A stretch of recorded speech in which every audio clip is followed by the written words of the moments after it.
Hi friends, and welcome back to Playing Tribute to Professor Layton versus Phoenix Wright Ace Attorney.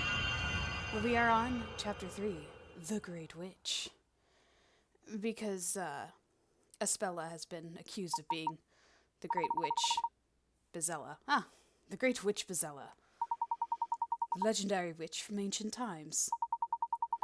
She is the source of all evil, and the one who gives rise to all other witches. So long as the Great Witch Bezella is alive, there will always be witches in Labyrinthia. Oh, there was also another thing that was interesting at the end of the trial last time, how she was like, oh, you know, it's not, I didn't ask for these powers. Do you know what it's like to be a witch? It was kind of like, this is forced upon her by the evil Bezella. Also, I just noticed a cat in that picture with the little scarf, which is kind of like Espella's cat. So, you know, the suspicion is, it makes sense, I guess. Apparently, that is the commonly held belief. Therefore, if Bezella was put to the fire, there would be no further need for these trials. In other words, no Bezella, no witches, right? But how does all that implicate Espella? By the way, Professor, you seem to know a lot about all this. I don't know why I emphasized the emphasis on the wrong syllable. The Professor and I discovered a mural of the Great Witch Bezella in a room below the library. And it looked like it was painted a long time ago, that's for sure. You mean, like a wall painting? Of Bezella? Indeed. There was some historical remains hidden beneath the library. We found it there. At any rate, I'd very much like to investigate Bezella in greater detail. I'm afraid my knowledge extends no further than the legend known to the townspeople. In that case, I guess we have no choice but to ask Espella. Maybe she can tell us why she's accused of being Bezella. Well, yeah, but didn't they tell us we can't see her for a while? Come on, we never let that stop us before. And that, Maya, is how we always end up in all sorts of trouble. Well, fine, just leave it to me. It's nothing that a little sweet talking can't fix. Maya, I'm not so sure that's a good idea. Hey, look, pal, we need to see Espella. It's a matter of life and death. I'm not sure I would qualify that as sweet talk, but rather more of a full-on assault. Did you not hear what Inquisitor Barnum said? Espella Cantabella is currently undergoing questioning. And while that's taking place, no one is permitted entry. Can't you do something? Hey, keep it down, will ya? Orders are orders. No matter how many times you ask, the answer will still be no. Now be on your way, will you? Go on, go!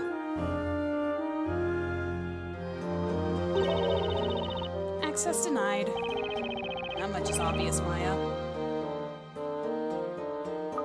I can't believe Mr. Barnum took Espella into custody just because of that outburst.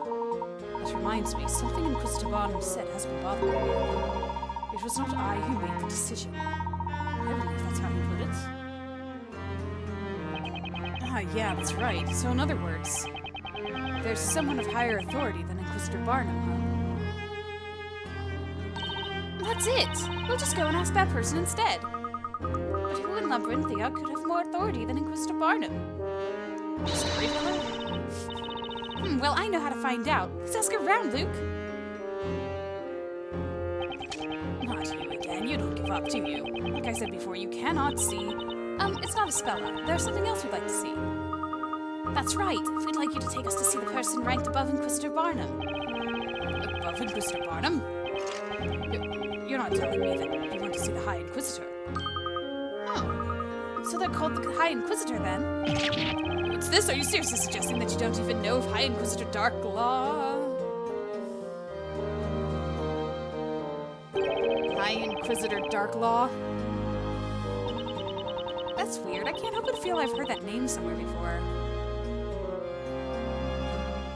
Yeah, indeed. I'm sorry, but could you tell us where we can find that person? Please do me a favor and don't ask. She's not the sort of person you can just drop in and see, believe me. But there's something of importance we wish to discuss with her. You people really are fearless. Well, don't say I didn't warn you. To meet High Inquisitor Darklaw, you must go to the Inquisitor's Hall. Just be careful not to upset her. We we understand. Thank you for your assistance. Is the High Inquisitor really so fearsome? Of course not. Not our High Inquisitor. She's wonderful, beautiful, intelligent. Just a little strict. You don't have to go mentioning what I said about upsetting her, understood? Don't worry. You can rely on us. This is gonna be fun. High Inquisitor. That title sounds really high up on the food chain, doesn't it? Apparently, if we go to the Inquisitor's Hall, we can see her there. Well, we won't achieve anything standing here. Let's go and see her. Ooh, look at us go.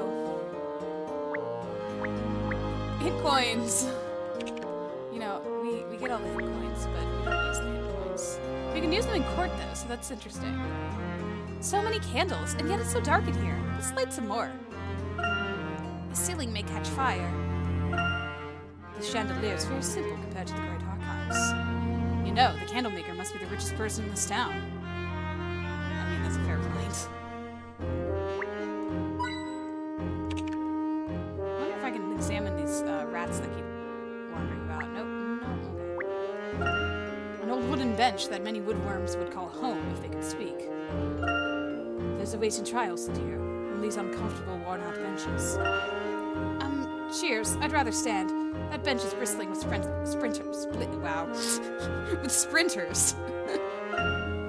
Maybe this bench is a torture tool? Shall we try it out on you, Nick? Maya, why? Why are you like this?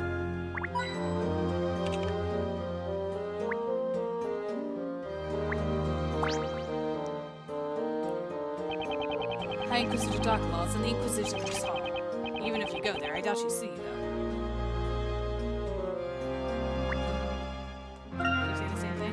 The guards are watching us, or should I say staring at us with an unspoken threat in their eyes. The doors to the courthouse are shut and guarded. We cannot gain entry that way. These knights must have seen all the witch trials. Do they enjoy them or find them distressing? It's a good question, Luke. 'Cause that would be tough to watch every single time it happened. Okay.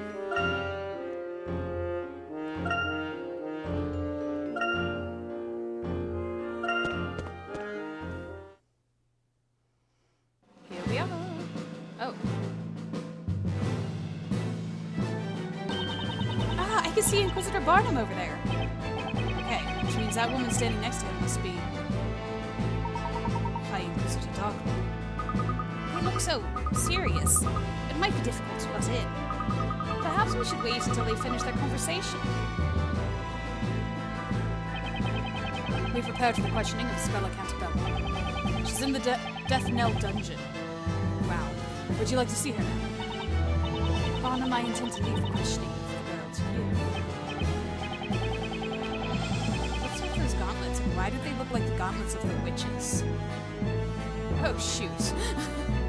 Remember how the witches at the beginning had those, like, weird metal, golden metal claw gauntlet things? That looks a lot like that. I don't trust people of power in these Ace Attorney games. All the people of power are always evil. I mean, come on. The chief prosecutor, the Von Karma was kind of of power. There's that whole thing in the Apollo games with the king and the queen of Kurain. There are many other examples. This is not good. But if she is indeed the Great Witch, shouldn't the High Inquisitor be there? It's not necessary that I be present, and I have much faith in all that. Understood. I will not let you down. I intend to visit the scene of the crime. You take care of things here while I'm away. The scene of the crime? I mean... That's right. It's unlikely there are any clues left. Anyway, the questioning is yours, Spark.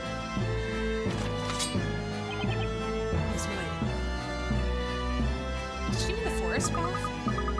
It looks like they finished talking. Inquisitor Barnum? You, how did you get in here? Sorry, sir. We didn't intend to eavesdrop.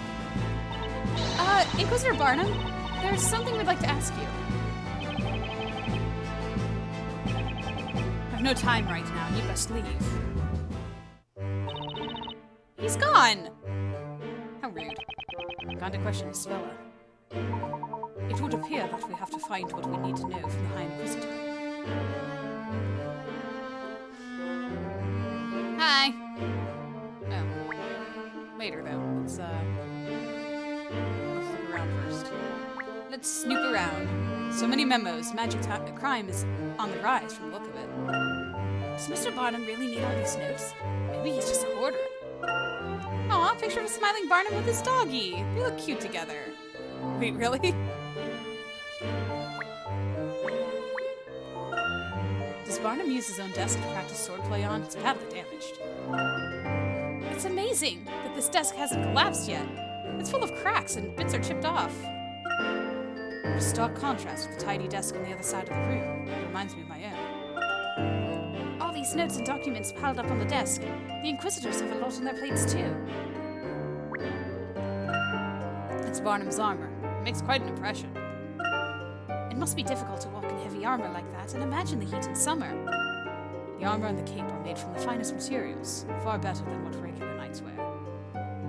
I like having more than, like, the two characters. It's fun to watch them interact with each other.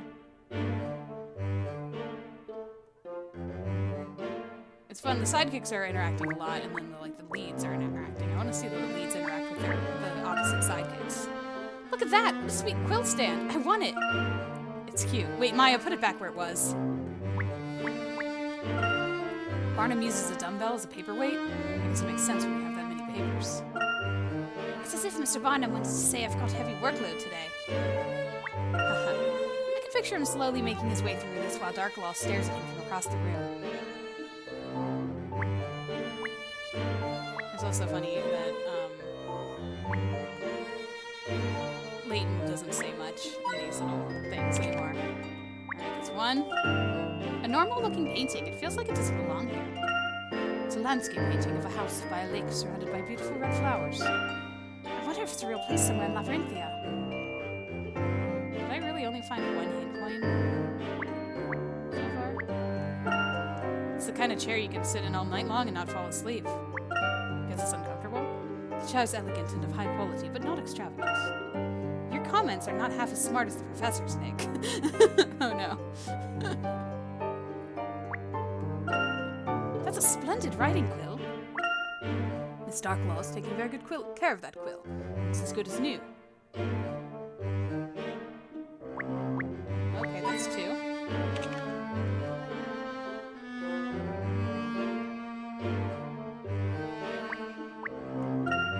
What a pretty lady, with a ruthless face and a scary sword ready to cut someone's head off. It's a Lady Justice.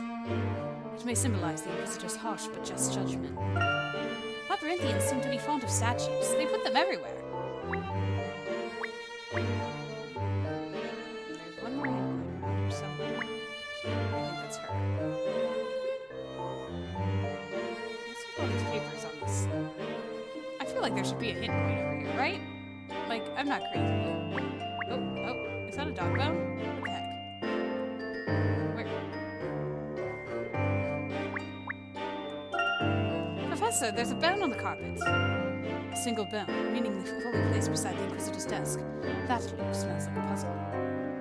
I think that's just the dog's bone that's in the picture that apparently is around here. Sources of light and flags.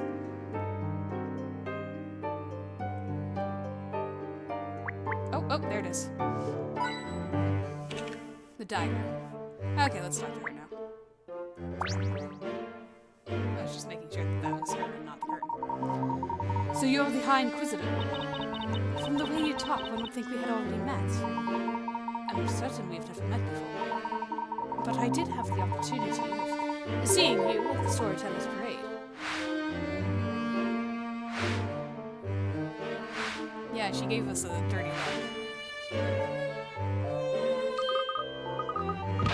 Oh, also, wait, we have met before because she was the Traveler, wasn't she? That's right, Professor. During that parade, she was standing right next to the Storyteller. Storyteller? Isn't he the one who, he's known as the creator of this town. So any person who gets to stand by his side has to be someone important, right? Did you all just come here to stand around speculating? If so, there is a quiet cell in the dungeon which has just become vacant. Ugh, because the witch was burned before our trial started? Ugh. You can speculate all you want in there. In just a moment, Miss Darklaw. We have come here to talk to you. Talk to me. That's right. It's about this trial. We'd like to ask you about it. Inquisitors do not make a habit of discussing the details of trials with just anyone. Just anyone, or in particular, he acted as Ispella's attorney. That is hardly just anyone. That's me, all right. I'm Phoenix Wright, attorney at law. So, you're the one. You're the knight of the court who opposed Inquisitor Barnett, aren't you? I received a detailed report. Yes, indeed. Most interesting. So what would you like to know?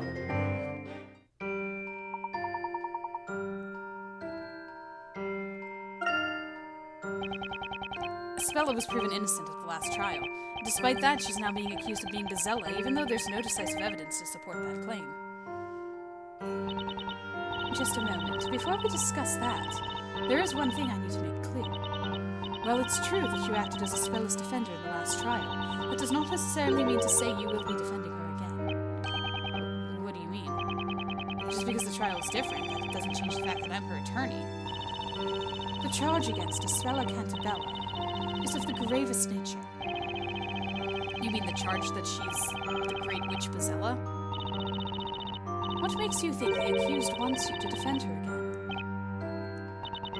Does that mean that if Isbella doesn't ask Nick to defend her again, then he can't request to be her defense attorney?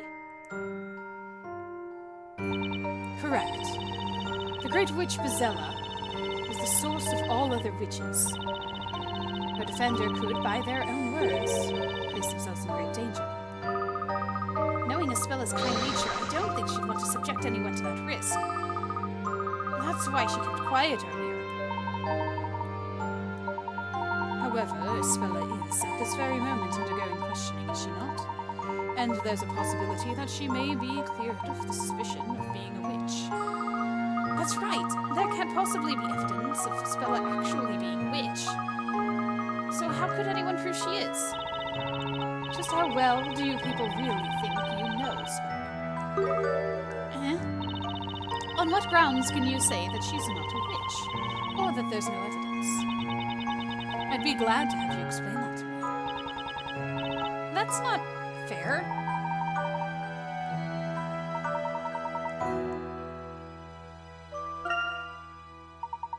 We are certainly not experts when it comes to the Great Witch Bezella. So could you perhaps tell us more about this particular witch? To begin with, is the Great Witch not just a figure of legend? The Great Witch Bezella does exist. That's a fact accepted by all of the townsfolk. In the past, the Great Witch Bezella used her evil power to burn the entire town. She burned the town. Professor, we saw that witch in the picture in the library. She was burning the town. If the Great Witch Bezella uses her powers, this town could burn again as it did long ago. I don't understand. If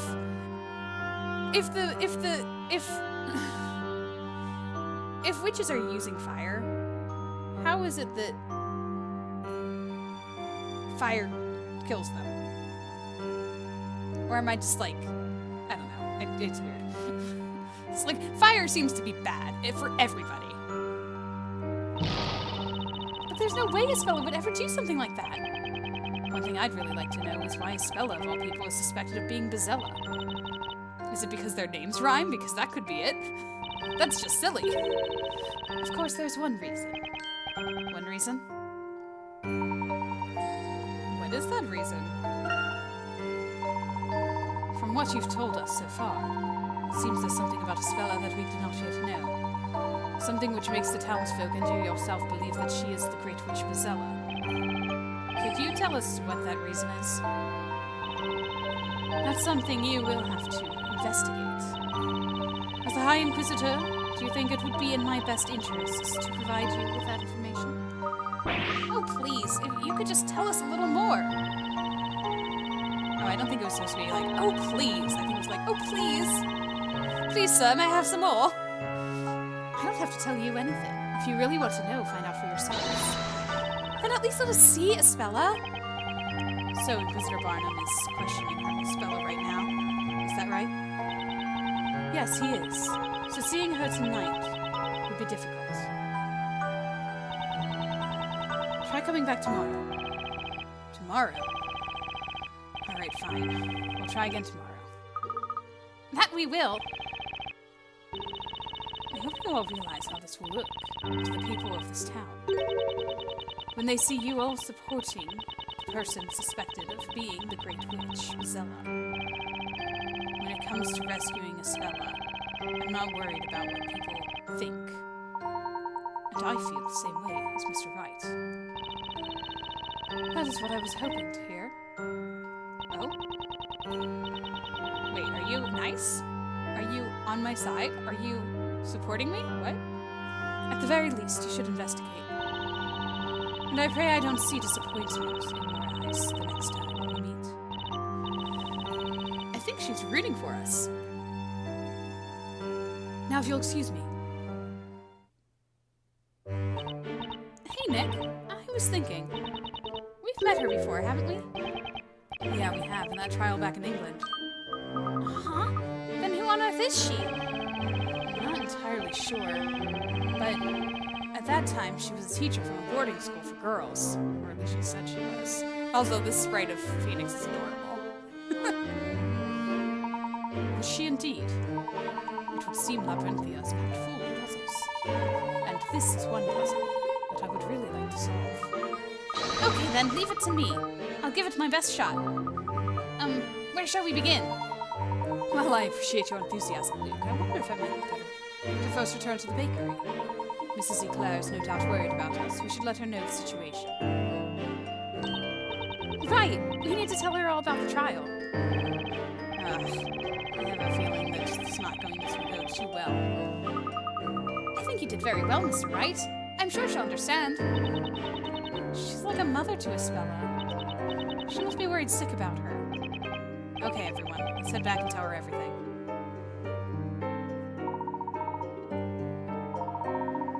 How the court proceedings went, and the way the townspeople reacted.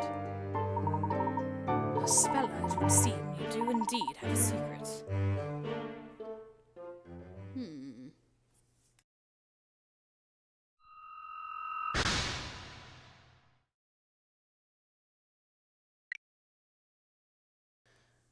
The manner and speech of the mysterious woman accompanying Inquisitor Barnum alluded to her high status. Mr. Wright and Miss Fay seemed to have heard of her. Who on earth could she be? Standing alongside the storyteller during the parade indicates her high standing and the power she wields. Look at all these mysteries we got. 3 more to fill up the place. Phew, I feel like it's been a while since we've been out here in the fresh air. Indeed. Shall we head back to the bakery? Oh, is that Barnum's dog? Yikes! Whoa, he's one frisky little puppy. He's a cute little guy, huh? You're just begging to be petted, aren't you, boy? Good boy, good little doggy. Aw, he's so cute. See? Look, Nick, he's so happy. He's showing his teeth like he's smiling. I'm not so sure dogs show their teeth when they smile. Or when they're happy. Don't be such a spoil sport. Come on, try petting him. Alright, let me give this a shot. Come on, here, boy. Mr. Wright! Don't pet him! Huh? Uh-oh. Ow! I should have stuck to your gut there, Phoenix. Oh. I guess even cute little puppies have a bite worse than their bark. Are you all right, Mr. Wright? I tried to warn you.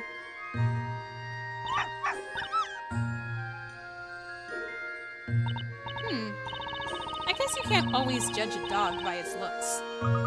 He may look cute, but what he was saying wasn't cute at all. Wait a second. Did I totally forget this gimmick?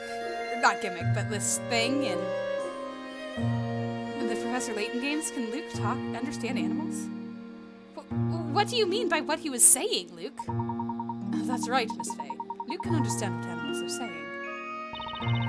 Wow, that's amazing! It's like magic! Luke, you have magic powers just like the witches do. Don't say that too loudly. Given the current circumstances, I'm not so sure that's a good thing. I wish I could talk to animals. I'd love to talk to a puppy, or even a spellless cat, Eve. That puppy's way of talking reminded me of a lot of Inquisitor Barnum. He said something like, "I'll only say this once, Sir Blue Knight. I, Constantine, do not permit you to stroke me." Or words to that effect. So the dog's name is Constantine, huh? Perhaps that could have been Inquisitor Barnum's dog. I'm sure of it. He ran off in the direction of the Inquisitor's hall. Maybe he's going to meet his master. The dog's just like his owner. Constantly barking, constantly biting Nick, and constantly adorable. So, Maya, you mean you really believe in my ability? Trust me, Luke. When it comes to people and their special abilities, nothing surprises me. I have a few myself, you know. Okay then, let's get back to the bakery. Come on, Nick, let's go. I guess so. I think I've been bitten enough for one night. By dog. And by his owner.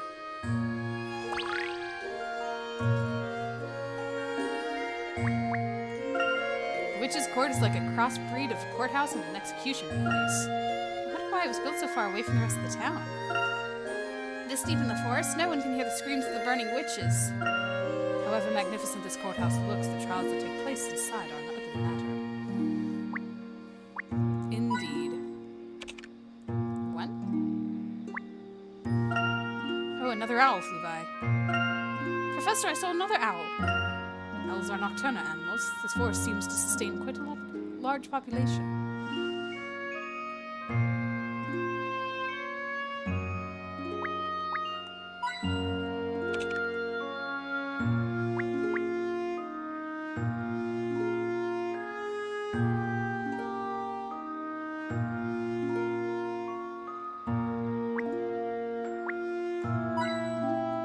That's it for this.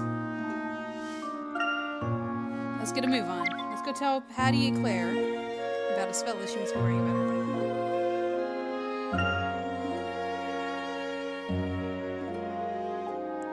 But I want to explore everywhere.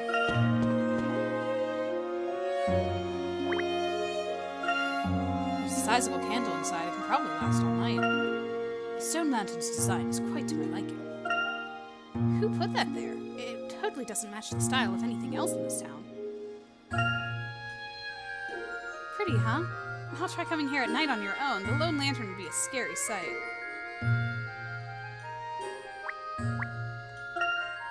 The letters on the signpost are so worn out by the elements that it's almost impossible to read it. This way goes to the courthouse, that one to the shopping district. What about the other one? Let's find out where that path leads some other time. No need to go into the spooky nights. We have to go to the bakery. That was a really easy way to find the second coin. The third one is quick and simple. It's very dark in there. It should not be dangerous, but we had better be careful. To think that a big forest like that's just outside the town. Do you think this forest is infested with witches?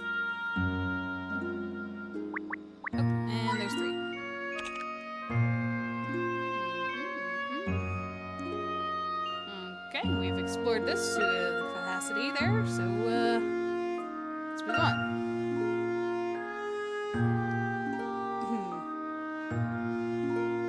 Should I explore other places?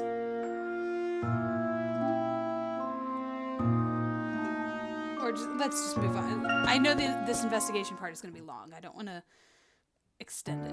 We will have a bonus episode of solving all the puzzles that we didn't get to. Phoenix! Maya! Why are you back so late? Yeah, sorry we're so late. It's just that... Well, about Espella. What are you two looking so glum about? I was so surprised. Huh? Just how is it that you could do such a brilliant job as a defender? Wait, was she there? Was she witnessing it? Was she one in the audience? Probably not one of the ones that were shouting out, Barnum! Barnum! It was wonderful the way you proved Espella innocent. Thank you from the bottom of my heart. Not at all. No need to thank me. After all, Espella is still... I know, Phoenix. Oh, were you watching the trial? I certainly was, Maya. There's no reason for you to look so glum. The way you stood up to the Inquisitor, the Inquisition, in all my life, I've never seen anything like it. That outstretched arm, the pointing finger, is truly a sight to behold, Phoenix. Boss, that's why I'm not at all worried. Huh? Because I believe in you, Phoenix. And I know you'll rescue Espella again. You'll rescue her, won't you? I will. I'll be there for her no matter what. Right to the very end. That's a promise now, you hear? Now then, you must both be tired after all you've been through. You must have a good rest. And that means you two gentlemen as well.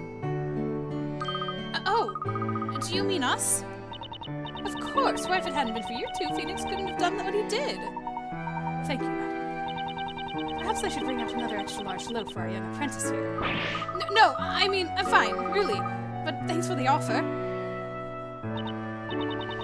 Nick, we have to give it all we've got, for the boss's sake. You've got that right.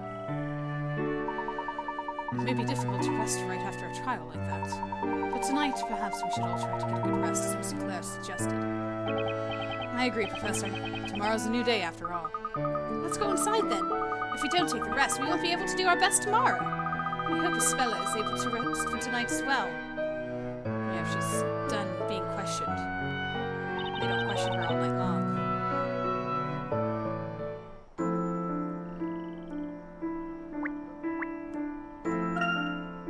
There's a butcher next to the fishmonger. It's still open. Extended opening hours? That's convenient. Do you think they take pounds and pennies? I think we've got a bit hungry. We seem to be noticing only food. Ooh, phosphorescent anglerfish. And that would be octopus over there. Looks belligerent and ready to spray a potential buyer with ink. They've sold out most of their products today.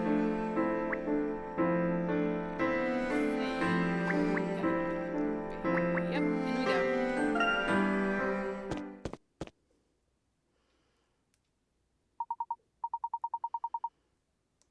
Well then, let's all turn in for the night.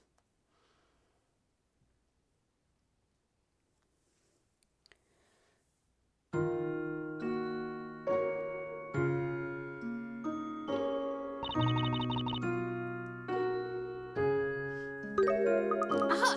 Is that you, Maya? Hey, Luke. What's the matter? Can't sleep? I kind of woke up, but then I guess you did too, right? You're worried about Espella, aren't you? Yeah. After all, you were living here together. She must be like a member of the family.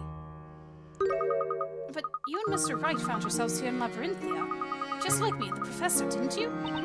Seems that way, even though we've supposedly been living here for 5 years now. But those memories didn't exactly turn out to be real. We've got no idea how I even had that kind of memory in the first place. On top of that, even the boss seemed to have the same exact memory of us. She did so much to take care of us. When I think about it, I can't help but feel like we were deceiving her, you know? I don't think you have any reason to feel that way, Maya. It's not your fault that your memories have changed. And even if the memories are different, I'm sure your feelings for Mrs. Clare and Espella are real. You're so right, Luke. Thanks, Luke. I feel way better now. Not at all. It's nothing. All right. I'm gonna try real hard and get my beauty sleep. I'll be out faster than you can say goodnight. I'm not so sure beauty is achieved by sleeping, or that sleep is something you can try hard at, but I'm definitely ready to sleep. Oh, they just need a little midnight chat. Maya, did you just say something? Me? I didn't say anything. But I'm sure I heard something. Maybe it was from outside. I wonder what it was. Let's go and have a look, Luke. Just be careful, guys, please. Maya always gets herself into trouble. Just relax. Hey, isn't that Patty over there? It looks like she's searching for something. Eve! Eve! Goodness me, where could that cat have gone? She doesn't normally go wandering off this time of night. I suppose you're worried about Espella too, aren't you? Espella. I wonder what she's doing right now. Is she crying herself to sleep? Don't worry, Espella. We've got friends here, and we're going to make sure you come home to us safely. And when you do, we'll all sit down and have a nice dinner together. Of just bread, of smiley bread. All the carbs. Boss, she's worrying so much about Espella. She looks so sad. She really does. This must be so hard for her. Maya, I've got a great idea. Let's go and find Eve for her. If Eve still isn't back by the time Espella comes home, she'd miss her for sure. And Missy Claire could relax a little too. Luke, you're a little genius. Let's go and find Eve for Espella and Patty. But I wonder where she could have gone. We'll probably find her quicker if we ask around a bit. Eve is easy to recognize. She looks quite distinctive and has that scarf around her neck. I'm sure someone must have seen her. Correction, you're not just a little genius. You're a super mega huge genius. It's nothing. I mean, I am the professor's apprentice. Let's get the show on the road. How about we start by looking around the town center? Right you are, Maya. But we'd better take care since we'll be in the streets at night. Don't worry, though. If anything happens, you can rely on me. It's the job of every gentleman to protect a lady. Let's go, Maya. As the grown-up here, I can't help but feel it should be me who's doing the protecting.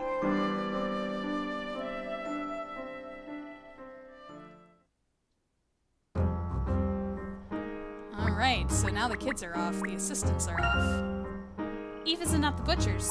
Maybe she went farther away. Let's check some other places. Eve is so lucky to live next to the fishmonger. Eve's not here now. Where could she be?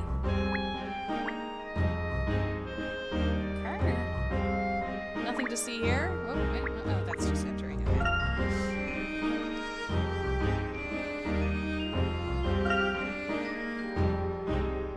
Oh, that's where we want to go.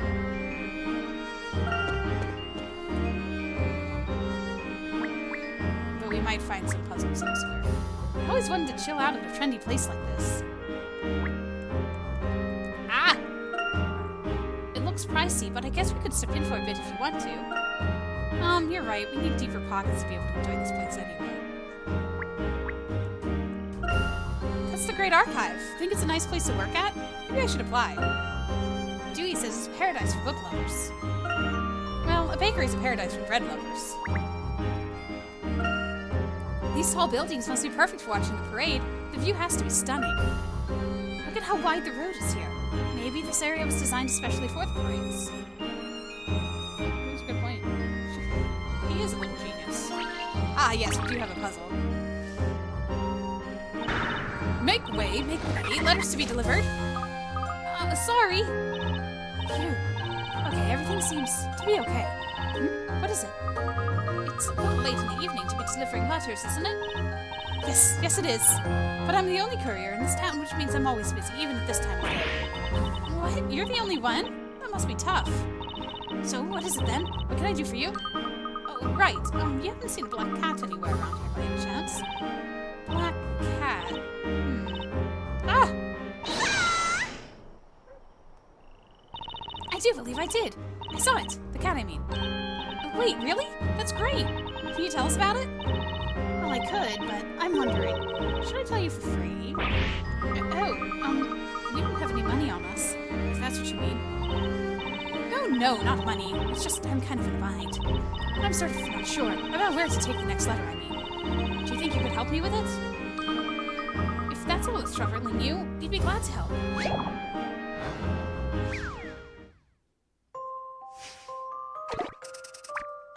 What? Red and blue letters are scattered all over town, ready to be collected. Constantine's route stipulates that he turn left or right after certain letters. But it seems he's forgotten the route. Help Constantine remember his route around town so that he collects every single letter, rearrange the order of the letters, and list alter the route. Oh, it's like coding. Turn right or left when he picks up a letter, place letters in the correct order, and go. So...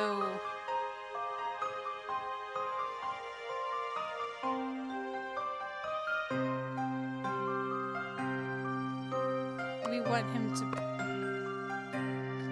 turn right after he picks that up.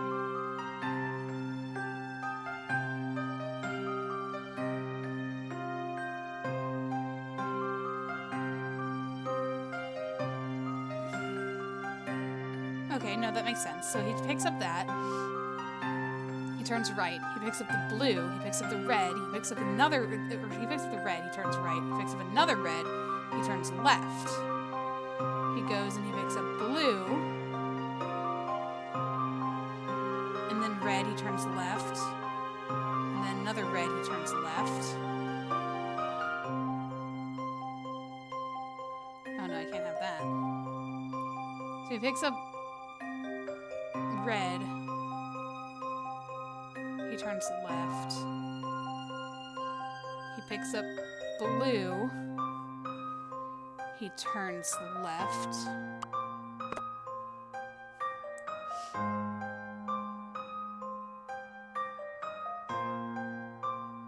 Oh, I think I got it. He turns left. He keeps going.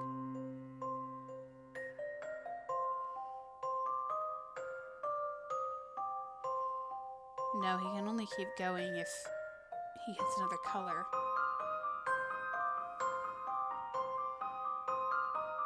Oh, no. He can go... he can turn left. So it's do. He goes this way, that way. Turn left. After red. Turn left after red. Turn right after blue.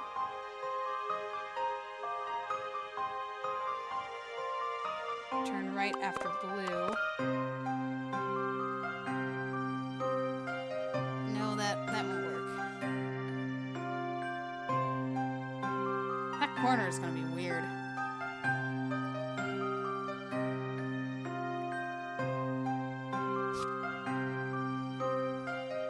Okay.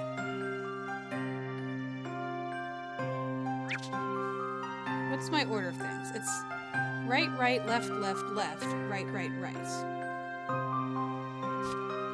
Right, left, right. Okay, so if it's red, turn right. Right.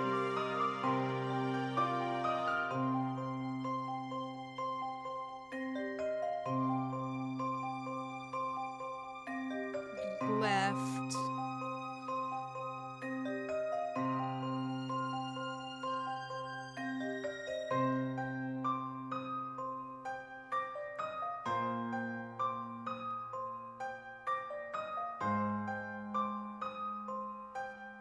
Now I can't leave two colors in front of each other like that. He has to turn on this first one.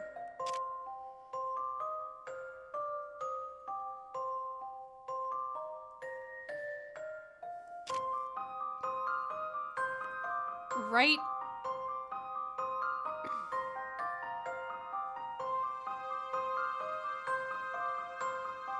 He can't turn right here. He has to go straight through that. So this would be right. left.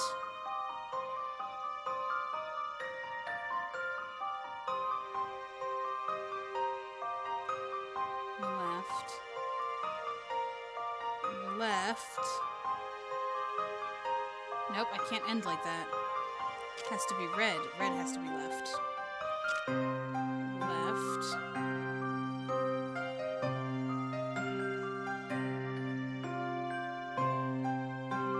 Left.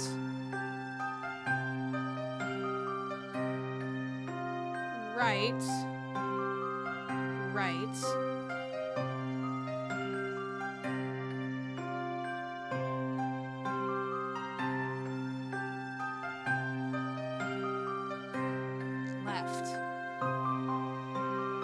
Or no, right.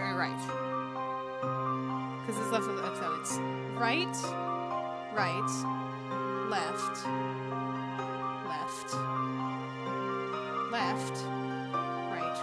right. So it's blue, red,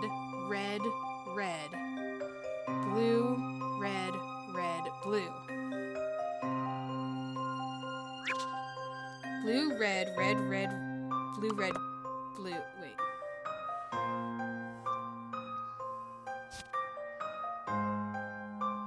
Blue, red, blue. Blue, red, blue. 3 reds in between 2 blues. Okay. So blue, red, blue. Red, blue. Okay. Double checking. Pick up, turn right. Bling, bling. Turn right. Bling. Turn left. Bling, bling. Turn left. Bling, bling. Turn left. Bling, bling, bling. Turn right. Turn right. Bling. Turn right. Bling, bling, bling.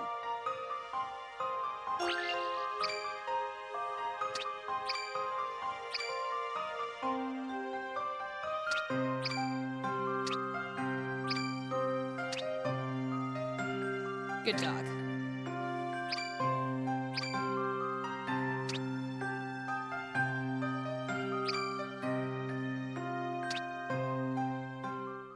Leave it to your friendly neighborhood spirit medium. Hey, it was Maya. Check it out, Nick. It was Maya who solved that. That was cool. I thought it was Luke that was going to solve that one. Wonderful. All the letters have been collected and they accounted for. Constantine looks quite pleased. Hey, that's amazing. Now I know where to go. Thanks. A puzzle like that is a piece of cake. Yeah, again, Luke solved it. Now then, a promise is a promise. Let me tell you about that cat. Although I didn't actually see it. The cat, I mean. I more heard it, or rather about it. The minstrel near the fountain was singing about a black cat. Near the fountain? That's in the town center, isn't it? Right. Well, time's ticking. Better get going. These won't deliver themselves here. The letters, I mean. Wow, that's a world-class sprint. Now that's determination. Come on, Luke, put the pedal to the metal. Hey, Maya, wait for me.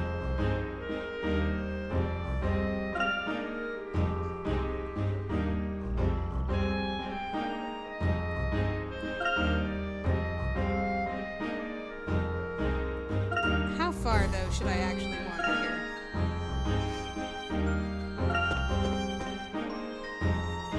Was that considered a hidden puzzle? It wasn't. So it was considered one of the puzzles that Riddle would get back. He probably has a puzzle for us. You seem to be really into helms, Miss Maya. I thought you could only get this enthusiastic about food. Well, they're the coolest headgear. Let's get one for the professor. He'll love it. I don't think he will. Let's ask him first. Stop looking down at your feet, and you won't notice the world around you. But we're looking for Eve, so we should keep our eyes on the road. Alright, let's see what you have for the puzzle. Excuse me. What is it, lad? You have something you wish to sell. Of what his voice was. It must be serious for a young fellow, my lad. Like yourself to be visiting my shop at this hour? What kind of store is this anyway? I only see a bunch of pots and junk here. This is a pawnbroker's shop, madam. So pray tell me, what is it that you're selling? Well, not exactly here on business. We're just looking for a cat. It's a cute black cat called Eve. You haven't seen her, have you? Black cat, you say? I have a feeling I may have seen it. But then again. Yes? It's no good. I felt I was about to remember for a moment there, but I've got things on my mind, and I'm finding it hard to concentrate, you see. If only I could solve this. Oh, are you talking about a puzzle? Because I could totally solve it for you. Savari! Just like that. Oh, no. I see she's still using catchphrases of criminals here. Just like that! I'll help, too. Maya's still a newbie when it comes to solving puzzles. Hey, I did awesome with that dog one. Okay, Luke, we can do this, can't we? Savari! Just like that. Let's get to it, madam. Recently, the mice have been bothersome. I want to catch the mice that have been causing trouble in the shop and teach them a lesson. Sounds like he needs a cat.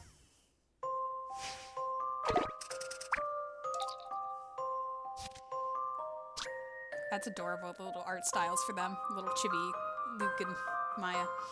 8 mice have been separated into 2 groups. The blue group contains good, honest mice. The orange group contains the devious mice. Okay, look at the example on the upper screen and separate the 8 mice into the correct groups. What?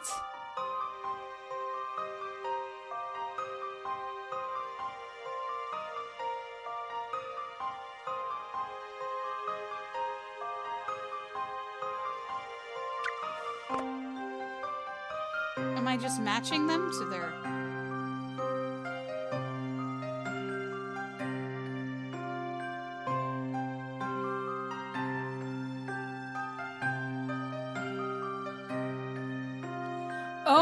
Oh, wait. It's not their outfit I'm matching, it's their tails. Right?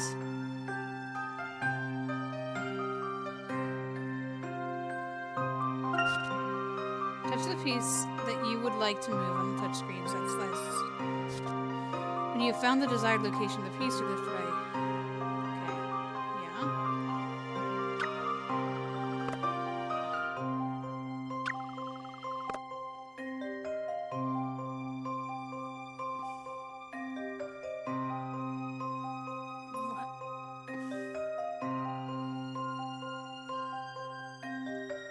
What?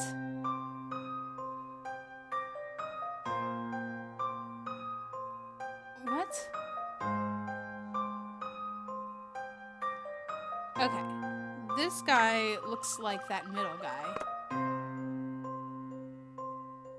I don't know what's with the beard or the mustache, though.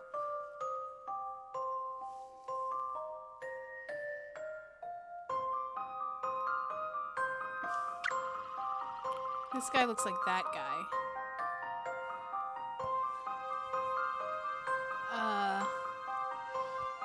I don't...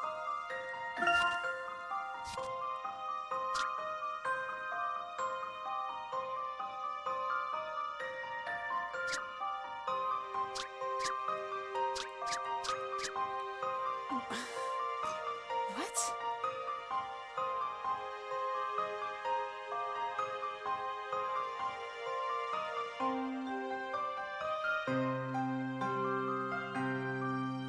Am I supposed to look at their tails?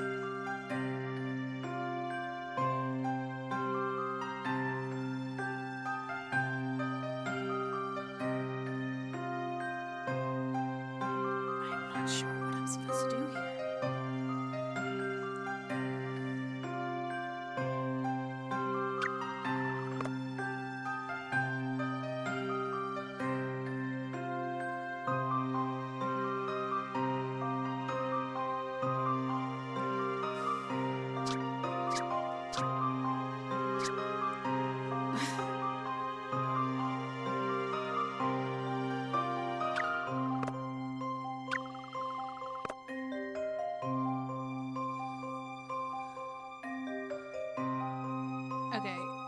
this is that guy, I think. Actually, because he's got a little scar on his cheek.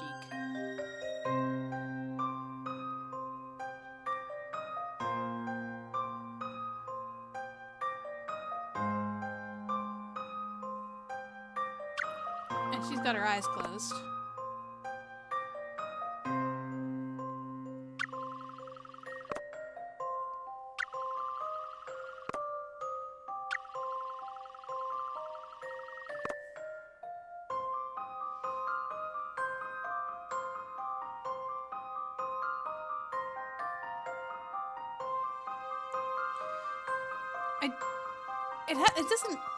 It didn't tell me much of what I'm supposed to do here.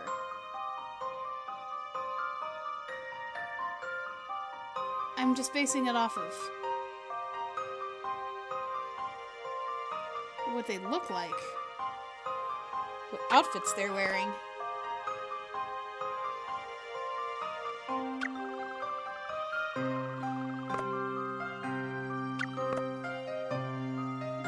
Colors are different.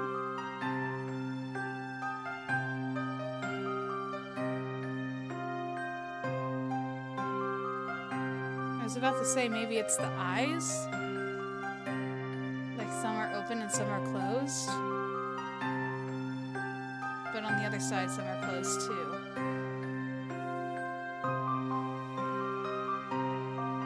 Oh wait! Wait. It is the tails.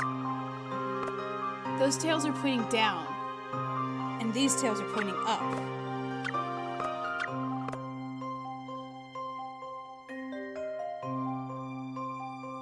That's the only thing that's similar between them. Those tails are pointing up and those tails are pointing down. I think that's it. Let's do it, Luke. Yay! And it's a teamwork puzzle. We did it! So they were together. That was really cool. I liked that. The mice clothing and color are not relevant. The telltale sign was the direction of their tails. Nicely done.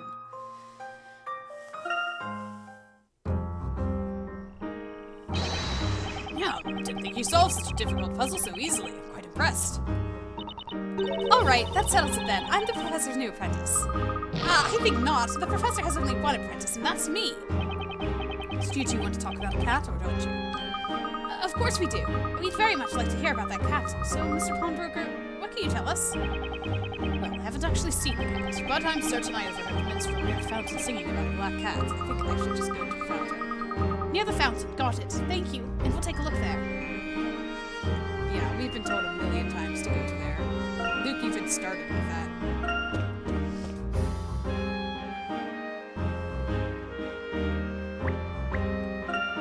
She's not the fountain.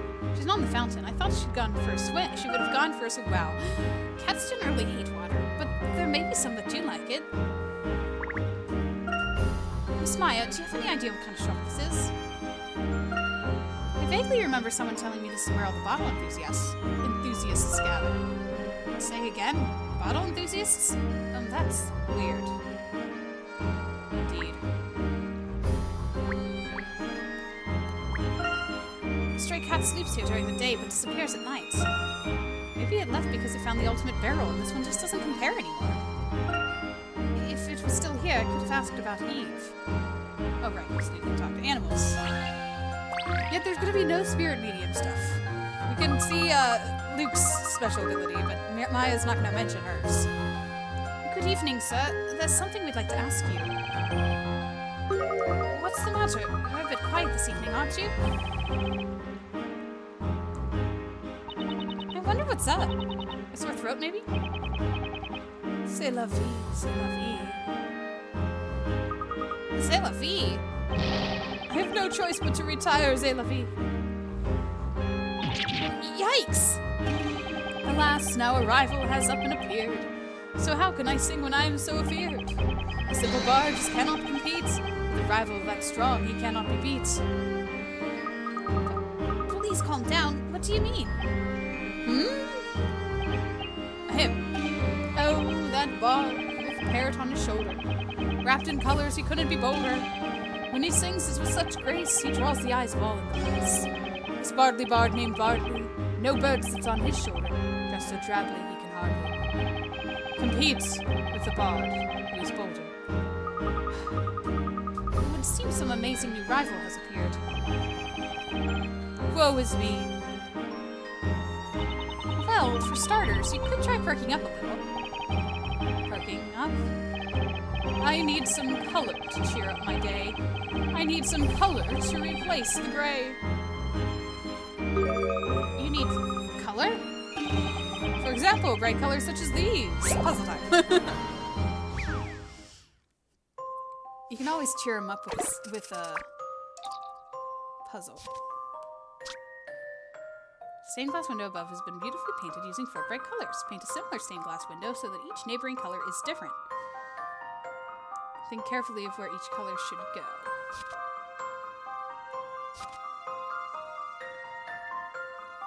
Yellow can only be used once. Result in that color being replaced. Paint the stained glass window so that no 2 areas of the same color are next to each other. Oh, this just sounds like a normal coloring project for me.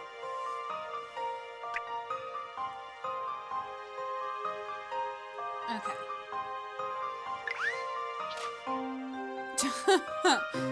Was not expecting that, but okay. There's the yellow. Okay. Figured the yellow should be the biggest part. So red or green can go there.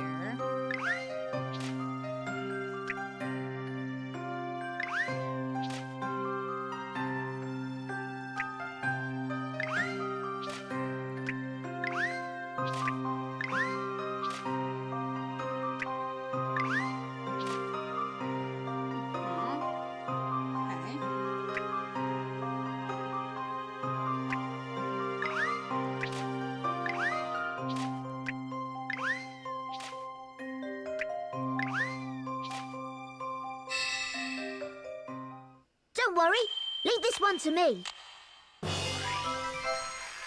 As you'd expect from a gentleman in training. Nothing like a few splashes of color to really brighten up a window. Gorgeous. Look at this, Mr. Bardley. The colors are beautiful. Come on, cheer up. A minstrel isn't judged by appearances, he's judged by his songs. I'm certain that there are many people who love to hear your songs, Mr. Bardley. Absolutely. I, for one, would love to hear more of your songs. Like the one about the cat. Really? Yes, really? Really, truly? Yes, truly, really. Oh, yes, you're right. Now I feel reborn. There's no reason for me to feel so forlorn. I shall sing to my heart's content. Morn, noon, and nights. On and on and on. I won't give up without a fight. That's more like it. At least he's perked up enough to continue singing. Yeah, too right. That's a relief. In return for the cheer that you did bring, now more than ever, I'll continue to sing. You're very welcome. Still, it seems like there's another minstrel. Somewhere in town. Oh, kindly duo, what could it be? What brings you to Bardley? What would you ask of me? Oh, I almost forgot. Mr. Bardley, have you seen a black cat anywhere around here? I've seen it. I've seen a black cat. Since you are asking, I'll sing about that. A beautiful black cat with fur so sleek, chased and chased, ran to the main street. 3 nights gave chase, but it didn't last. The cat got away by running so fast. Knights chased it? Jeez. That's it, Luke. Eve must have gone to the main street. Come on, Maya. Let's go that way. Yeah, you mentioned something about Eve being chased. We'd better hurry. Okay, to the main street. Is this the main street down here? Yeah. Oh, there are the guards that probably chased the cat. The shop's closed. We should have come during business hours. It's so late that the shopkeepers have already gone home. Ah, there's even a flag here. It's not looking very perky though. That's just because there's no wind right now.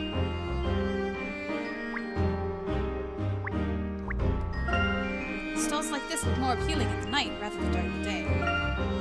It's the ambience of a stall that makes the difference. I'm sure sure that Luke's voice, my interpretation of Luke's voice has changed so many times during this game.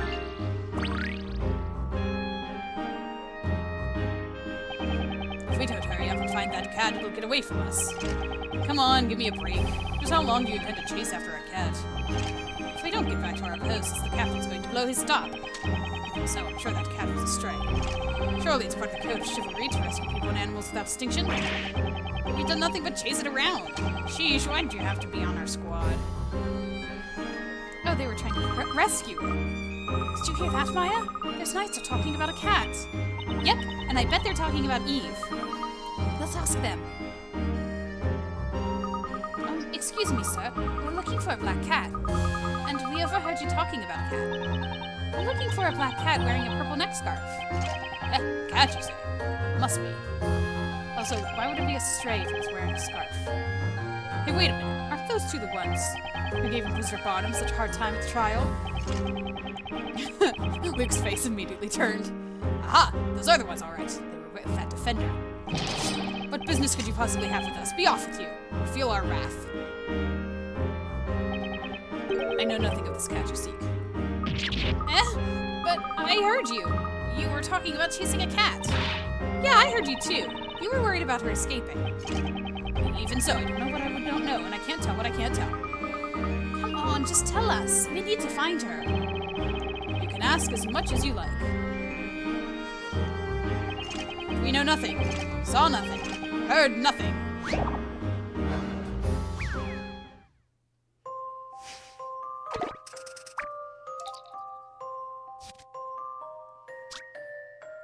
What? 3 disgruntled knights claim to have seen Eve wander down the street. Sadly, they are not very cooperative and have supplied a rather dubious set of clues. Use a map and the knight's clues to trace Eve's path through the town, starting at S and ending at the cat icon.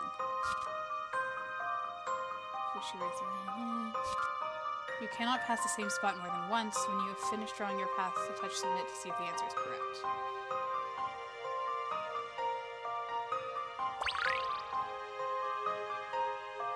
Okay, left of the statue.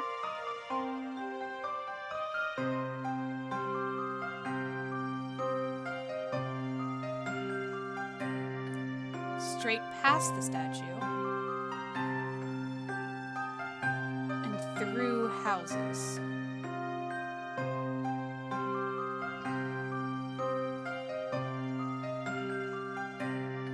What if I did... Oh, that's the start. Okay. Left at the statue. Straight through the houses.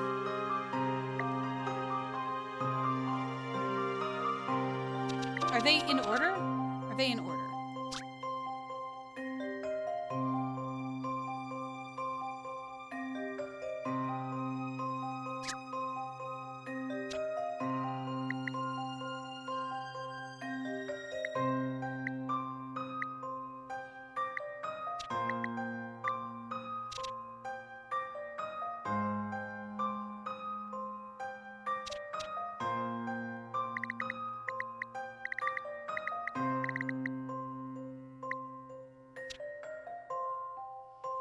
So that way they go past one of the statues, left of the statue, and then they go round the...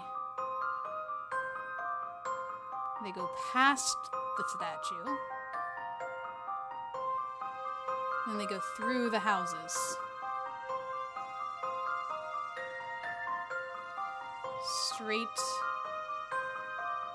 through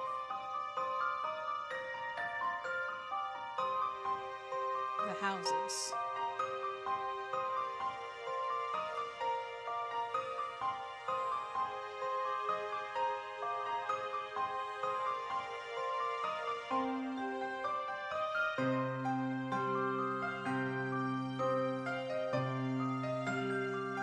Yeah, no, that's not right.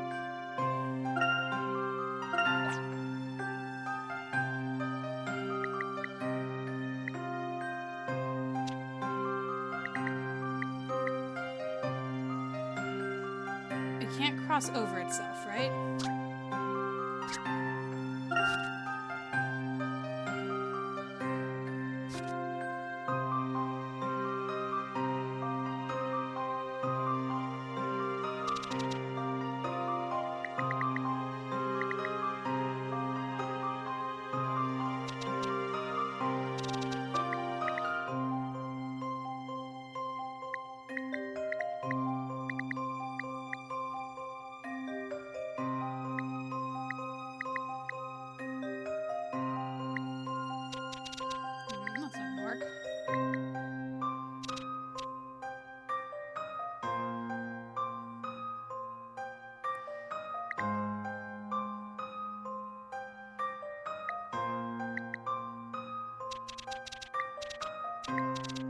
across is this worth?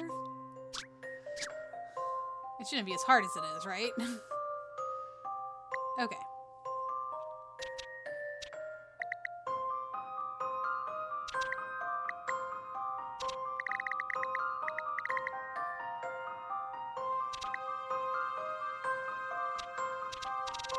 I have to get on the right side of one of the statues, that's the problem. Left of the statue.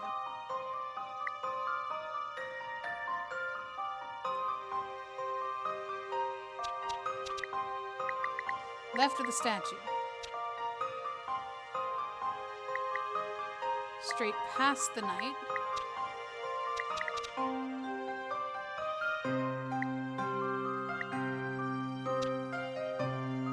Oh, this might be the through the houses thing. So like that. Straight past the knights and then through, straight through the houses.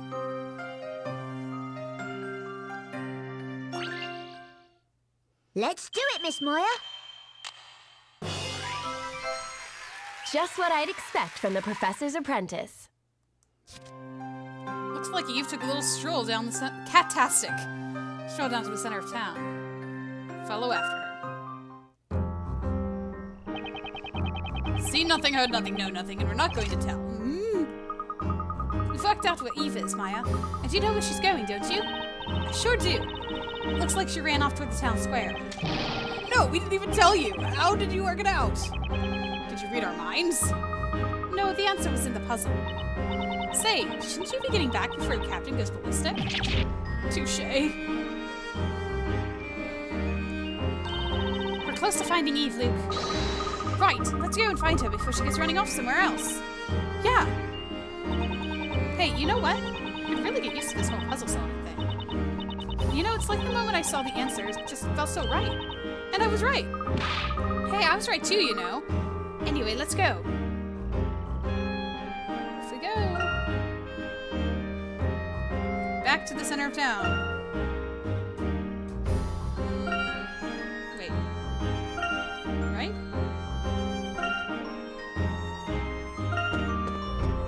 That's what they said.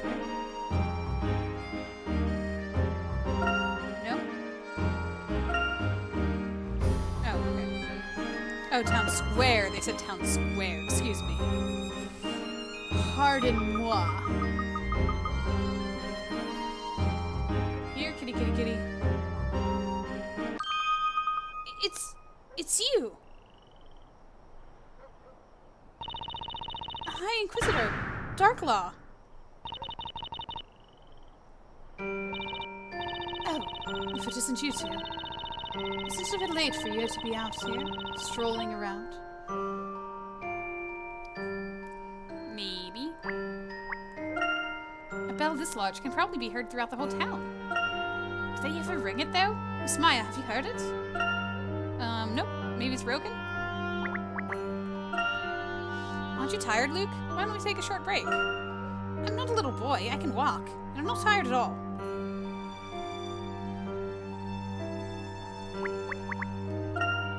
I hope Eve didn't get inside. Even she wouldn't be able to sneak in unnoticed with those guards around. So, Darklaw has a black and purple motif and little cat ear things. I'm just saying. And magic is apparently real. I'm just saying. So what are you doing here anyway? You seem a little different somehow. Well, well. Aren't you quite the inquisitive ones? I'm the Inquisitor here, remember? Anyway, I happen to be on duty. On duty? This late at night? As long as there are witches in this town, there will always be crimes of magic.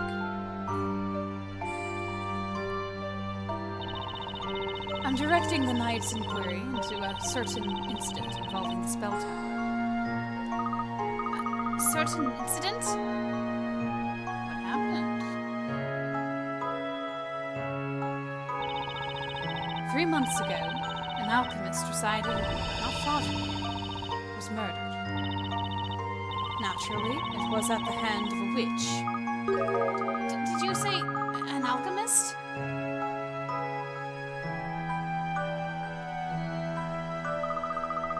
witch murdered an alchemist using magic? That's terrible. Indeed, it was a dreadful incident, and it is the only case to remain unsolved. The only incident to remain unsolved? That's the reason we are working on it through the night. Go home to the comfort of your beds. We wouldn't want you meeting a witch now, would we? Hey, I'm no child, you know. See what I'm saying? That's we, Luke. We happen to be searching for a cat. It's a black cat called Eve. Eve. Hey, have you seen her? I've seen no sign of any cat. Not around here. Oh, really?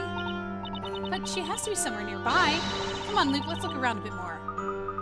Yeah, right you are, Maya. Well, thank you, High Inquisitor Darklaw.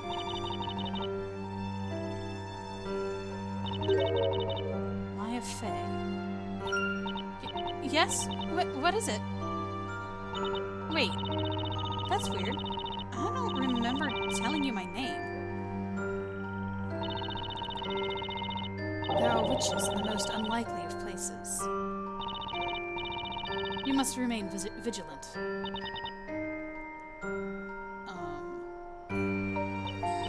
Okay.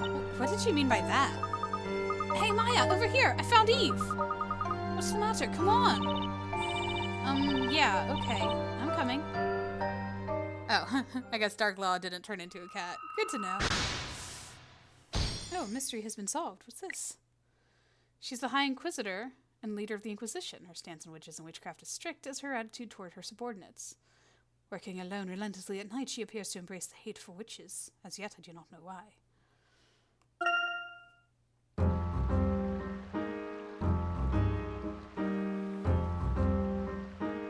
Oh, there you are.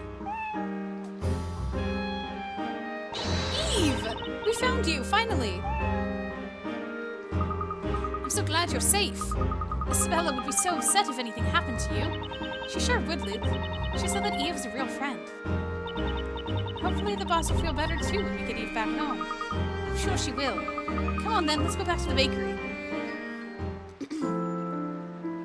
Where am I? Oh, I'm in that hidden place. I used to come here with Nick. He'd carry the water pots and I'd cheer him on. Yeah, that sounds about right. Hello? Anyone home? Can I interest you in ordering freshly baked bread from the bakery? You're so business-minded, Miss Maya. But maybe you shouldn't yell other people's windows at night. Yell under people's windows at night. Maya, don't you get those urges to open up all the boxes and see what's inside? Really? She doesn't respond to that? That sounds like something she would say. Alright, back to the bakery we go.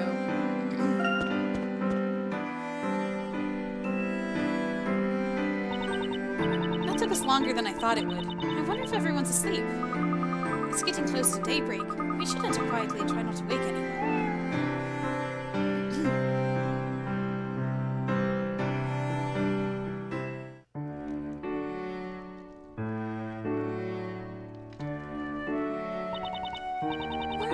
Those two have gone. After what happened earlier, you'd think they'd know better than to go wandering out at night like this. It's getting bright out already. I'm starting to worry that they came across a witch. If they don't show up soon, I suggest we all go looking for them. After a trial like that, it makes me wonder where they get their energy from.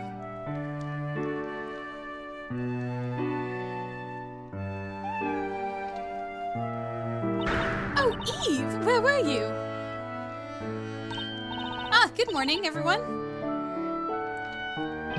What do you mean, good morning? Where have you two been this whole time? Sorry. We didn't expect to be gone for so long. I'd have thought you'd known better, Luke. What were you doing out there this hour? Sorry, Professor. We went looking for Eve. Looking for Eve, you say? You mean you were both concerned that Eve was missing? Well, when Isabella comes home, she'll want Eve here to meet her, won't she? After all, Eve is like a member of the family. Oh, you dears. That's very considerate of you. Thank you. But I want you to promise me that you won't go wandering around late at night like that again. It's just not safe, what with all those witches out there. We promise. I'm sorry, boss. I'm sorry, too. I should say, It's nearly morning already. Why don't you both go and get yourselves cleaned up? I've already prepared breakfast, so jump to it. Yes, ma'am. Come to think of it, I'm so hungry. I could eat one of Mary's goats. How about you, Luke? Now that you mention it, I'm definitely ready for breakfast. You certainly both love your food. Personally, I just like a little more sleep. Right then, let's eat breakfast and make our way to court. Right you are, Professor. I'm sure Spella must be feeling lonely. Oh, and Mr. Wright, could you perhaps take something from the bakery for her? You bet. I'm sure Spella will be glad to get some Patty's freshly baked bread. Come on, what are you all waiting for? Breakfast is ready! All right, we're coming. Well then, let's dig in.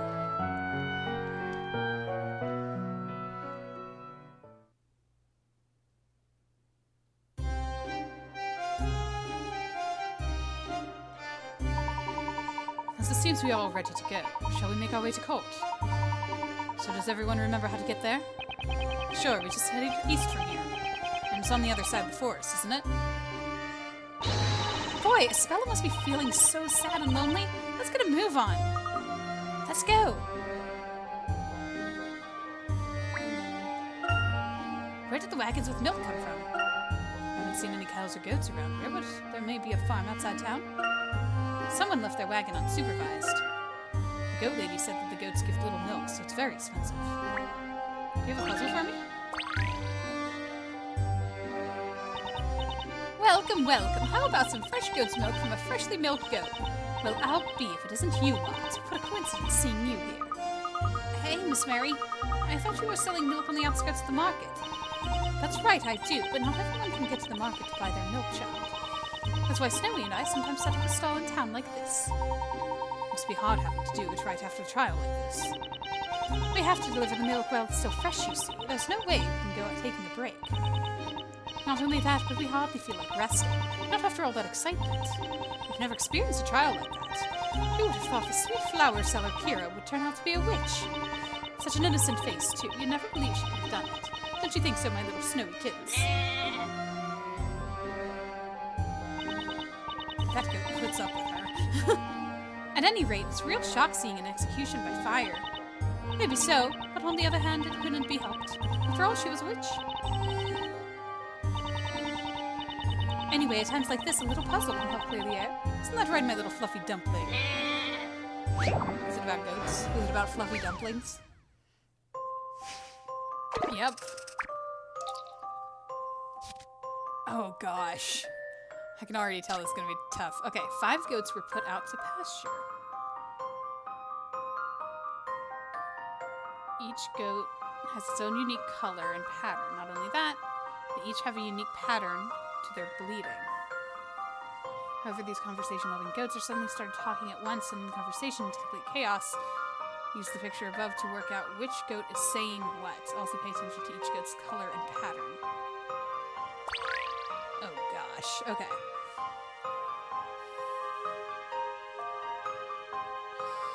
Alright. Na ba. Na na. Ba. Na. Okay. So the white goat could not possibly be saying na ba.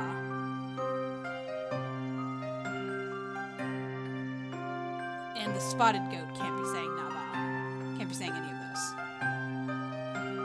So let me do that. Nope, no, okay. Well, fine. Okay.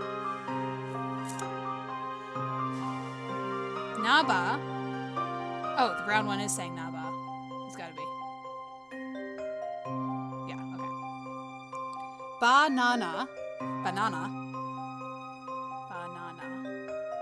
Ba-ba-na.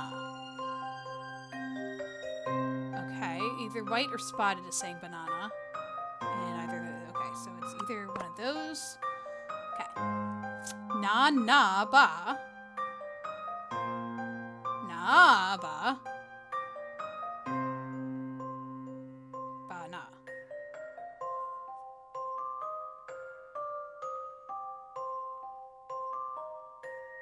Okay, Spotted is definitely saying Baba Na. Naaba. Or Naa is the gray goats.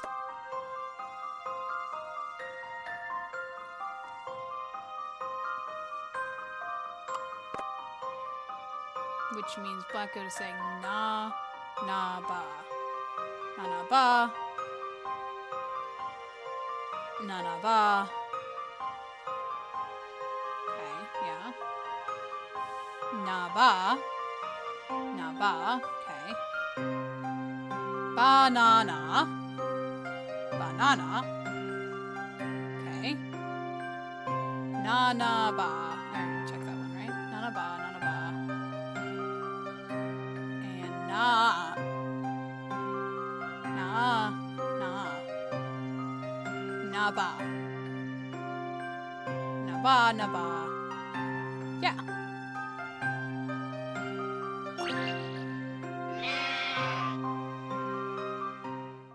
Maya the Magnificent strikes again. Not too shabby, if I do say so myself. Yeah, not too shabby for 50 pickerels. Aw, amazing listening skills. The goats can now understand each other and continue on with their conversations. What do you think? Doesn't it feel dreamy being surrounded by lovely bleeding goats? I'll be seeing them in my dreams tonight for sure. I'll probably be counting goats instead of sheep. They certainly do look cute, don't they? Their cute appearance can be quite relaxing if only you can block out their bleating. Luke can understand them. It's basically like they're just talking. So many types of fish. Is there a river or lake nearby? Interesting. I too wonder where they obtain so much fish from. The fish are very fresh. Some are still alive, in fact. Oh, it's like crouching in the shadows, getting ready to pounce on the fish. Alright, where are we going? To the court? Past the woods, right? Yeah, here we go.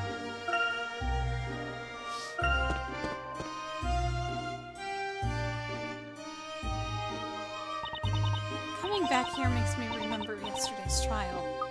Aspella's still being held somewhere inside the building. It doesn't look as beautiful as it did last night. Yeah, and it's up to us to get her out as soon as we can. We're also sad and melancholy. The first thing we should do is make sure we're allowed to see her. Oh dear. You there, yes you. Uh-oh. There's nothing like a confrontation first thing in the morning to keep you on your toes. We're here to, to visit our client. It's not you we're interested in. It's Dark Hat. He's to come with us immediately. Who, sir? Me, sir? Yes, sir, you, sir. What have you done this time? Professor? Did you do something? I wonder what it could be. Luke, do you have any idea? Professor? Don't play innocent with us. The order came from the storyteller himself. What? The storyteller? You've been personally summoned to the audience room to see the storyteller. The audience room. Meeting the storyteller in person is the highest honor that can be bestowed upon a person. There's no one in all of Labyrinthia who wouldn't be proud to meet him. Oh, so it's a good thing. That goes for us knights too, although such an honor is almost unheard of. Nevertheless, those were the orders. To have Professor Layton make his way to the audience room. Very well. And in this audience room, the storyteller will be waiting to see me? Is that correct? Can we go too? Why does the storyteller want to see you, Professor? Yeah! What's going on here anyway? Would it be possible to go there after having seen Miss Cantabella? Storyteller's order is of absolute highest priority. Nothing can take precedence. But... Not only that, but in any event, you are not permitted to see the accused. Why would that be? Permission to see the accused is restricted to Defender Wright and his assistant. Those are the orders. But we're all assisting each other. What do you make of that, Professor? Make of it what you will, orders are orders. Very well. Let's go and meet the storyteller. That's more like it. Professor, are you really planning on meeting with the storyteller? Might be a trap. Well, I do sense the potential for a scheme here. I'd be foolish to pass up the opportunity to meet with this town's creator. There are rather too many things that I would like to ask him. Let's see. If the professor's going, then I'm going too. After all, I'm the professor's apprentice. Be careful, Luke. I'm sure you'll be just fine, as long as you stay with the professor. I will, and please give Espella our best. Oh, and Maya, could you give Espella the bread from Mrs. Claire? Sure thing, Luke. Aw, they bonded last night. That's great. Well, if you finally finished talking, I would suggest wasting no more time. You'll find the audience room beyond the guard post, east of the Great Archive. And Defender, you should see the accused. At least I'm allowed to. Well, it would seem we must go our separate ways for the time being. Yeah, looks like it. Well, take care, Professor. And you, Mr. Wright. I wish you both luck. Alrighty. Oh, I'm still with Phoenix. Okay, interesting. I thought that they pulled me to Layton. Well, there they go. Do you think they'll be okay? The Professor and Luke? I think they can take care of themselves. Anyway, we should hurry up and talk to Espella. Right! Even though she tries to hide it, inside she must be terrified. What if she's found guilty of being a witch? What would we do then? Last night we saw with our own eyes what we do to witches.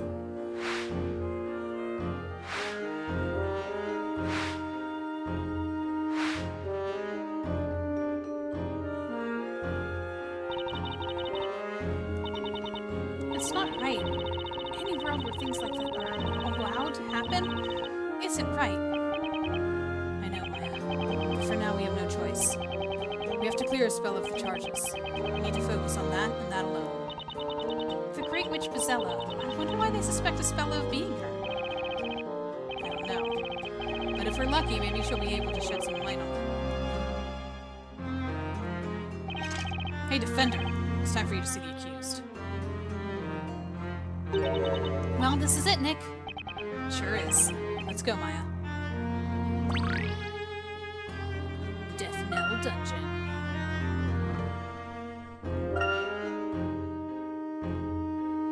Ooh, no hint coins to be found here. I think this is the detention center. I don't like the look of those chains on the wall. This place looks scary, Nick.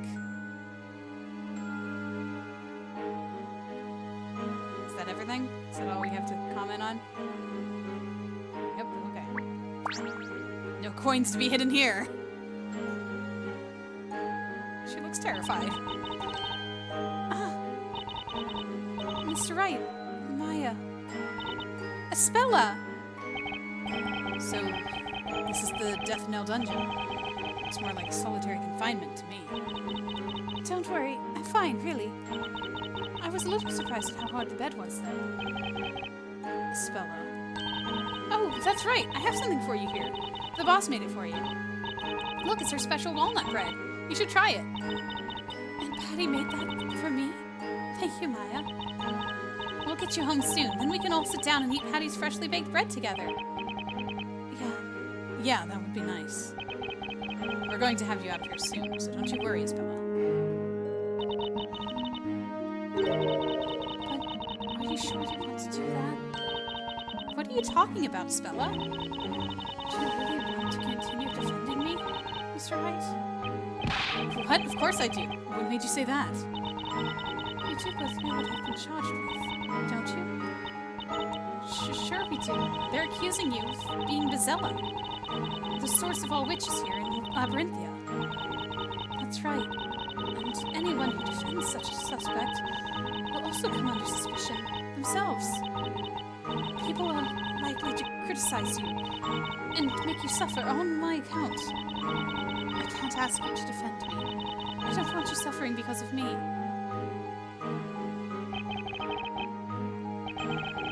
Listen to me, Espella.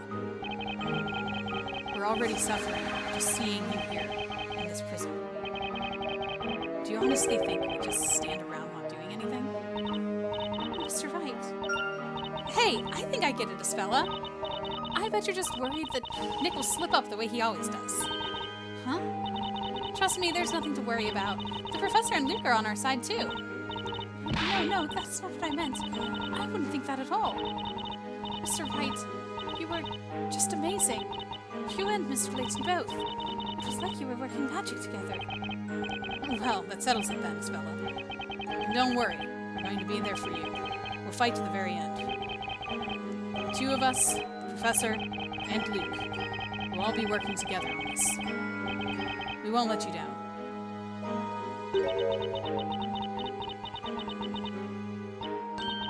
What's wrong, Isabella? It's just that the only one who's ever been this kind to me before is Aunt Patty. I don't know what to say.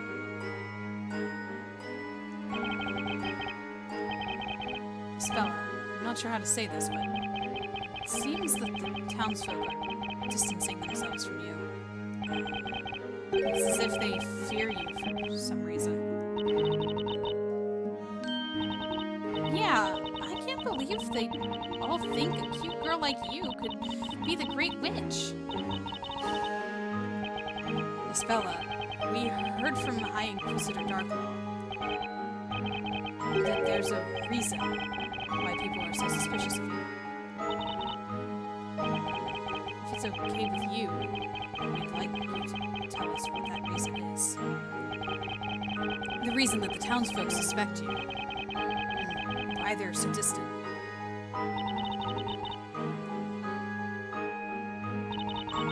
Alright. I guess I never had the chance to explain properly. Eh? It's true that the townsfolk look at me differently. And the reason for that is because I am... What are you doing, game? What are you doing, game? No! Wait! That is a cruel transition, game. I guess we're back to Layton and Luke. Fine. Whatever game. Cruel transition.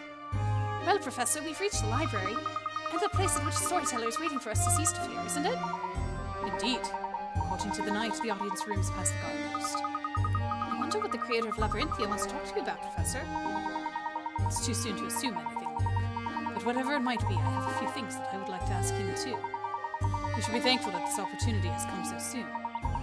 Even if it is part of some scheme. Let's go, Professor, to the audience room. Guarded gates.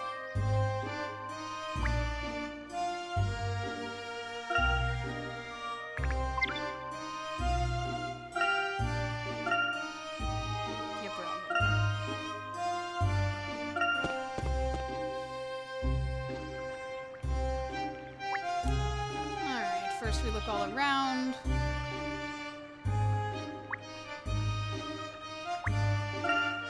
This area is guarded pretty tight.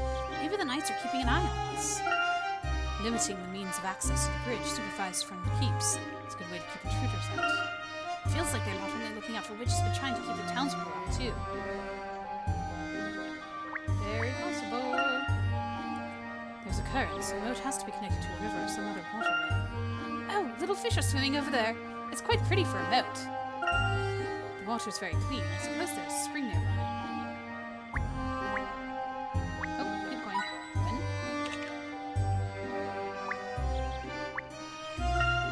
When? Opening and closing that heavy gate behind every visitor must be a bother. The guards are very alert. We can be certain that this town's creator is nearby. 2?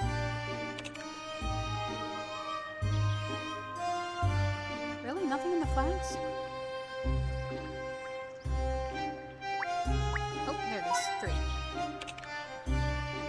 Alright. Guess we'll talk to the guards then.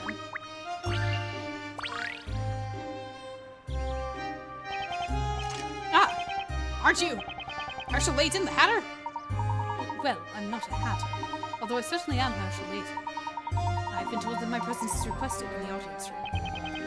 I've definitely heard something about that. but it's beyond me why.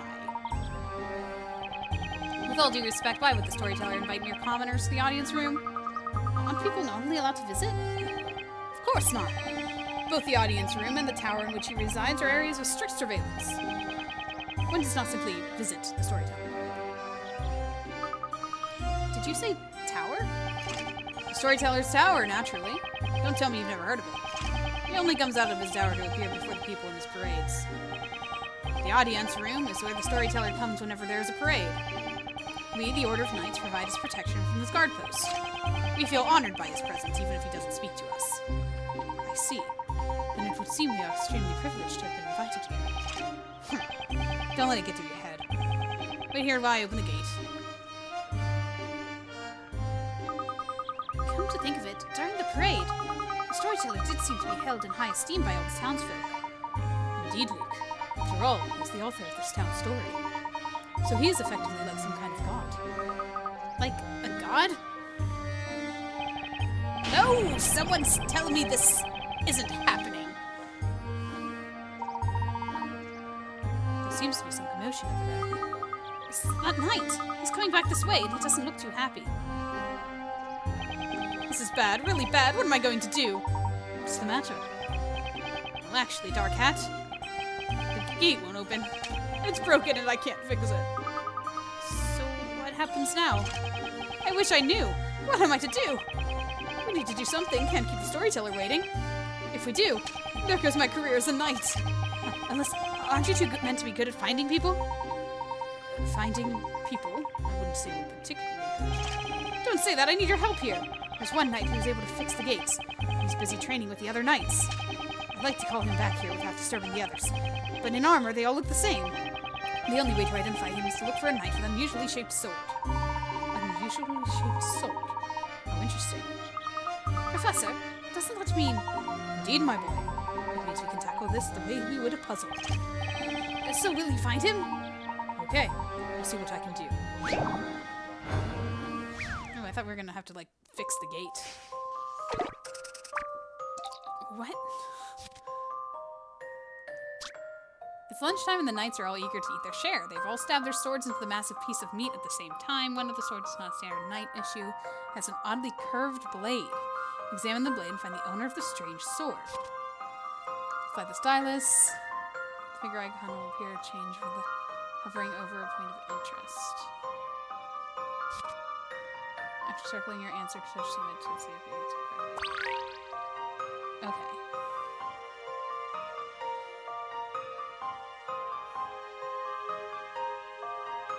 Okay. I think this is definitely a memo thing. So this is connected here. This one. This is connected here. There's another one.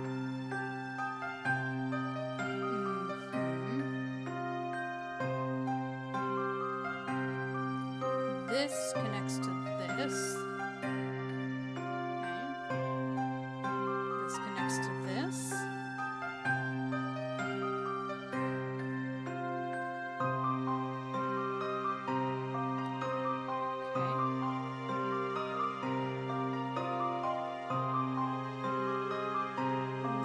To this. This connects to this.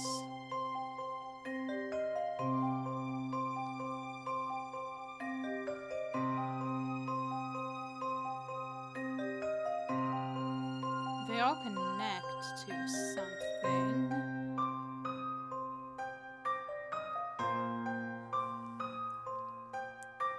I have to say though, this one here, whoops. Yeah, this one seems like it doesn't make a straight line. Like, see how it's like if this is one side of it. Oh, maybe it does. I need to like get a ruler up against it or something, or like some sort of straight edge.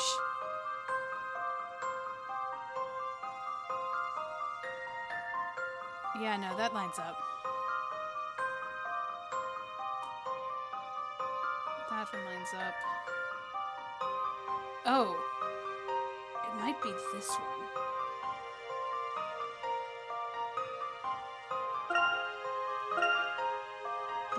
see... Okay. So if this is the edge, and it's going straight up...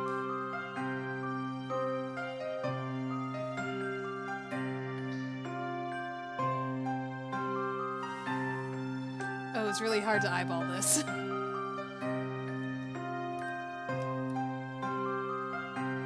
I need a straight edge of something.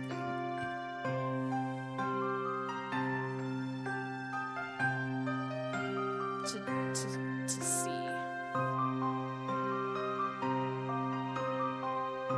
Oh yeah, it's gotta be that one, right?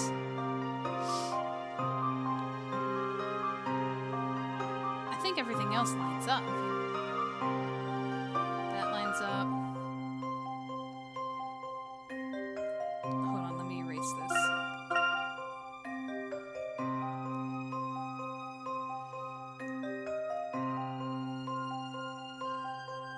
Oh yeah. It's definitely that one. Because all the others are in line. Whoops, sorry. That's me dropping my thing that I'm using as a straight edge here. Just a pencil here. Okay. Yeah. Yeah, it's gotta be that one. So it is this guy. Double checking once more. Yeah, definitely. Definitely that guy. Allow me to show you my puzzle-solving skills. That was indeed an intriguing puzzle. I expected it to be a little bit more obvious than that and just have like one side that didn't connect. I don't know. Correct! The smallest knight appears to be the one wielding the strange sword. Oh, I didn't even notice their size. I love the inner look of what the swords look like.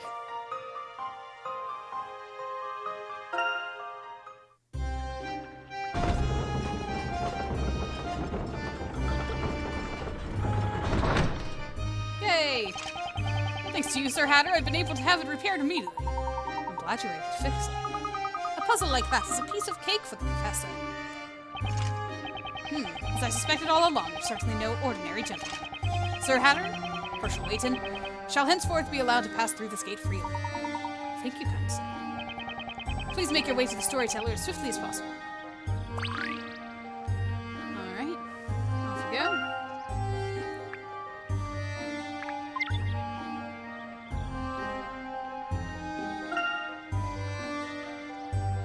Ooh, there's a hidden puzzle here. I don't know what that entails.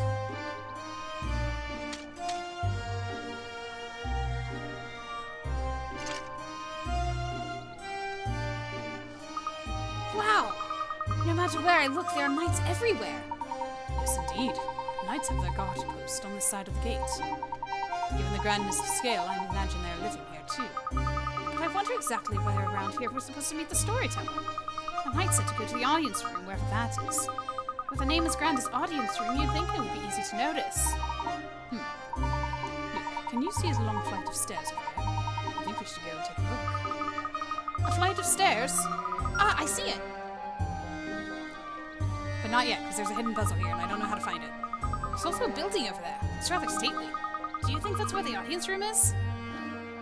I can't keep consistent with his voice, I'm sorry. Indeed, my lord.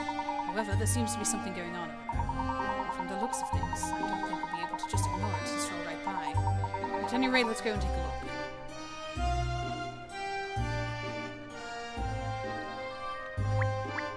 Coin 1.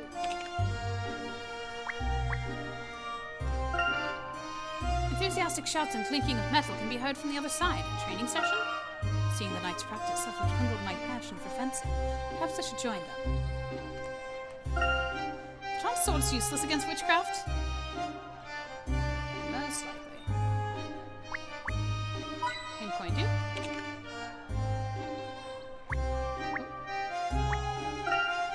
Oh, I can hear the horses in there. I'd love to chat with them. It's a big stable. It just shows how important horses are for getting around here in Labyrinthia. The horses are all in a good mood. They're neighing. The hay's so good.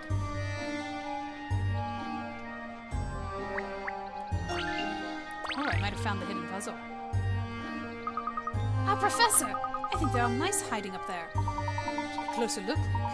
You may notice that there are not only mice hiding there. I see what you mean, Professor. There's a hidden puzzle there, too. Just leave it to me, Professor. I can handle a puzzle like this, no problem. This puzzle might prove a little tricky. Take a deep breath and do your best. If you think it's too much for you right now, you can always select quit and come back to it later. Right you are, Professor. I don't like the foreboding sense of difficulty here.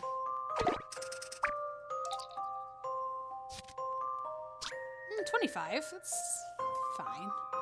It seems some mice have taken up residence in the house. They're particularly fond of the delicious cheese kept there.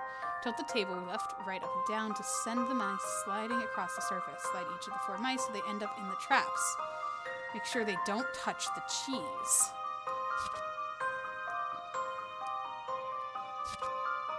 Mice will not stop unless they hit an obstacle. Trap all the mice without letting them get the cheese.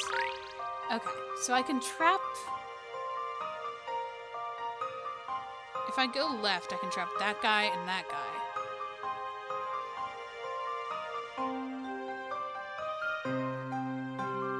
But I can't because then he'll hit the cheese.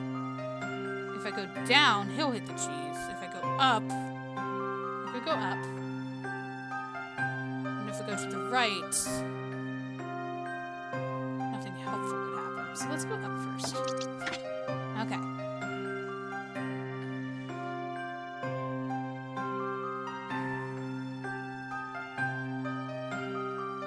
That cheese is going to be in the way. If I go down... No, because then he'll be in the cheese. I have to go either left or right. No, maybe right was the correct way to do it last time. Oh no, you know what? Oh no, it couldn't have been left. I couldn't go left because the cheese was in the way. So let's go right.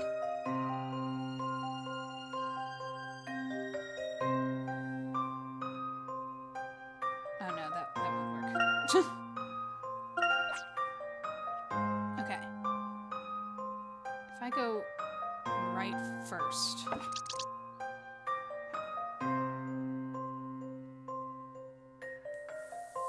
Then I go up. Then left. Can't go down. I can go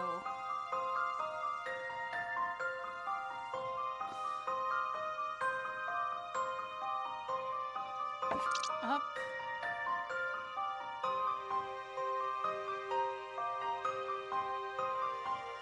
Right.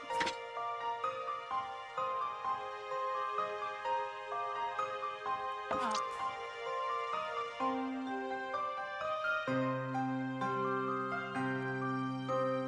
Left.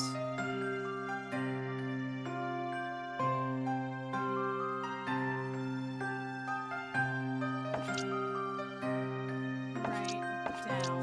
Yeah, that's what I thought would happen.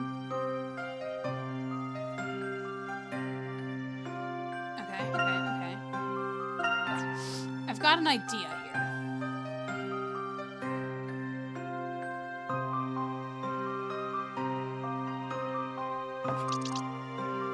Right is definitely the first move. I can't go down.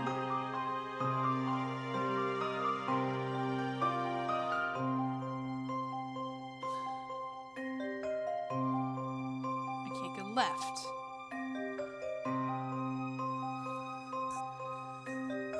I can go up or right. Well, I just went right, so I can't. So it has to be up.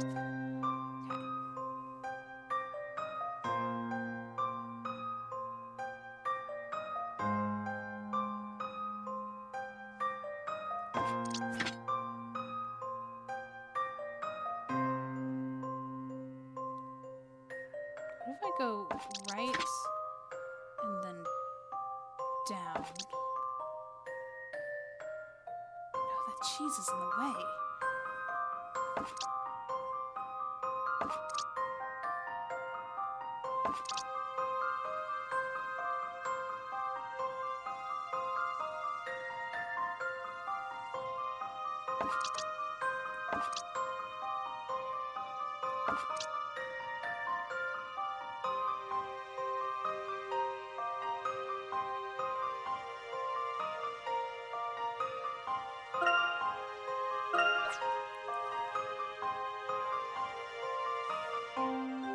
If I go left, he'll eat the cheese. If I go down, he'll eat the cheese. If I go up, I can go up.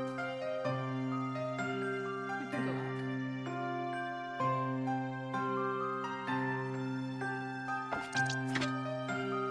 Okay.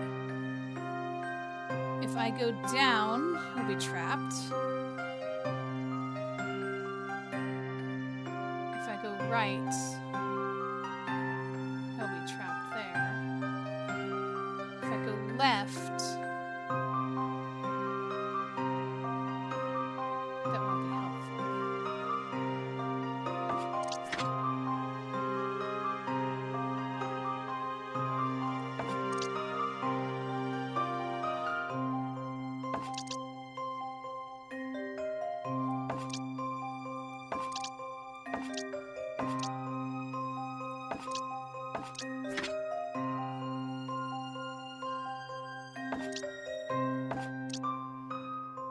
Nope.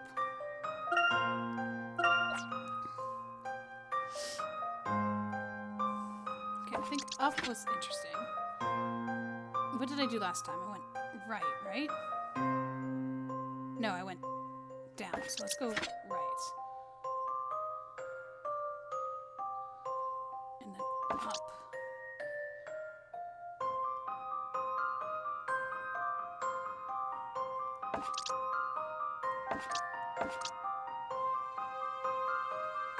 Oh, shoot.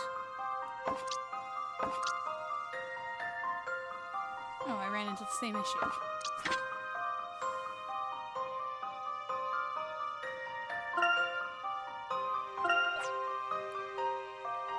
Okay, so the foreboding message of, oh, you might have to come back later, is understandable. I can't go right. What if I do this? Oh, nope, that was not the right thing to do.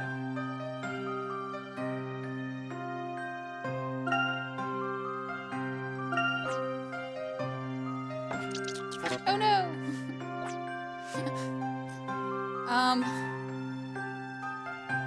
What if...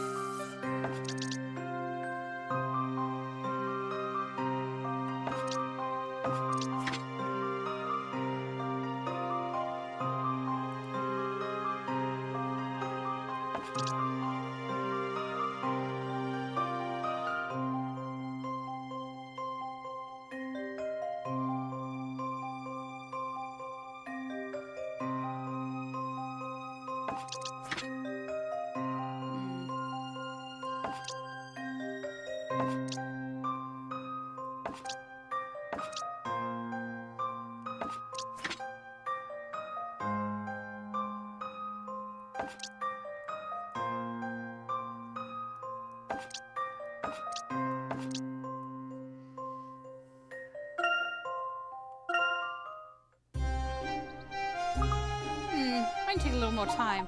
I don't believe it for the time being. Make sure to try again later. Well, there's the last hint coin. Professor, that's the storyteller's chariot from the parade. So this is where it's parked when it's not in use. We need to save Mrs. Speller before the next parade.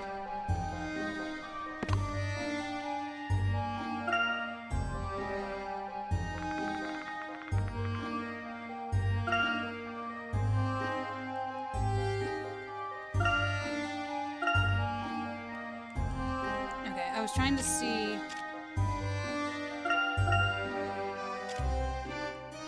if I could solve it.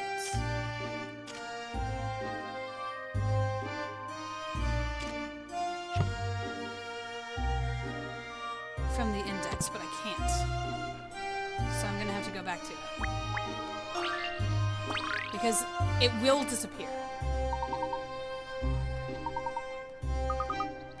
So...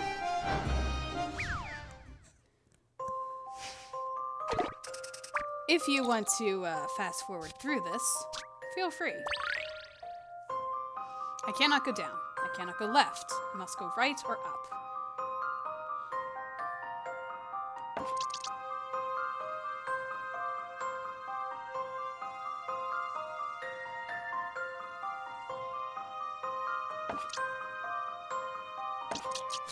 Oh, shoot. I didn't see him there.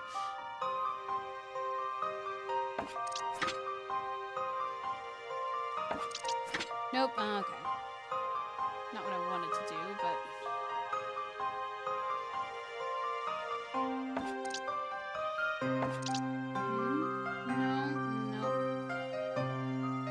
Nope. Okay.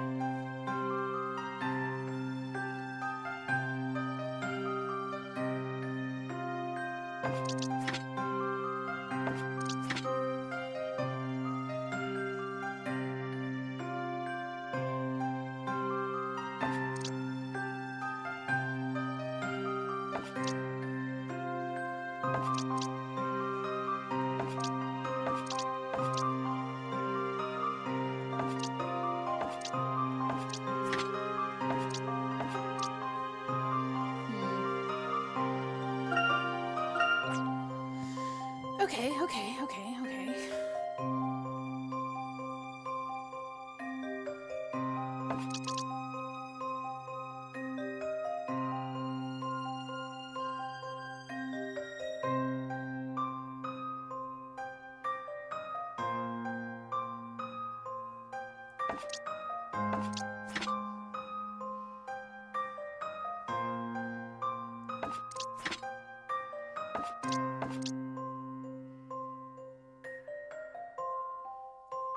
No, once I go there, I'm not going to be able to get over there, so...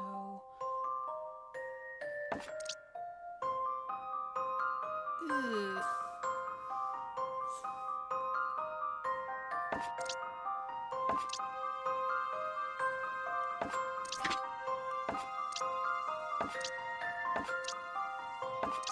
There we go. I just need to step away from it for a second. This is my answer. Oh, let me do the next one too. Consider this cheesy battle over and done. Thanks for sticking through there, guys. I don't know how long this episode is going to be. I apologize. I just need some time, that's all. Speaking of puzzles.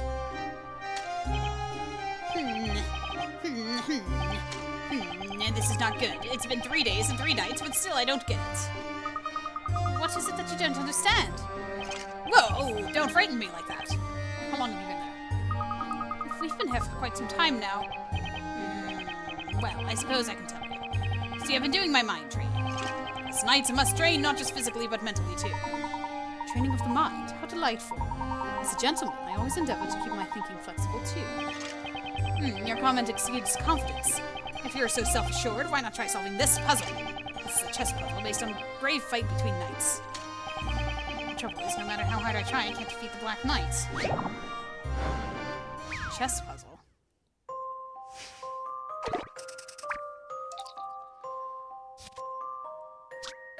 Two opposing sets of knight chess pieces are engaged in battle. In order to win, your chess piece must topple the enemy piece.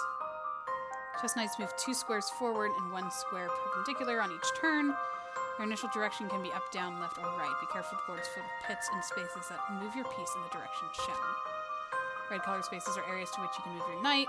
Touch the desired space on the screen in order to move your knight there. Jumping onto an opposing black knight piece will remove it from the board. Defeat all the black knight pieces on the board.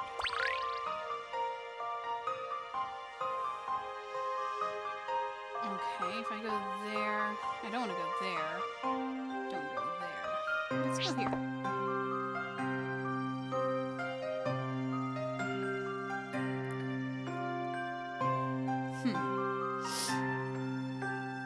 Oh, that was stupid.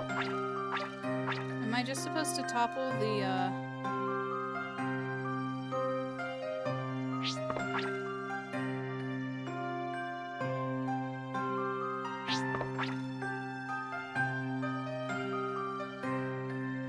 boxed myself in. Oops. Okay, Okay, so I do want to be over here. And then maybe here. And then here. And then here.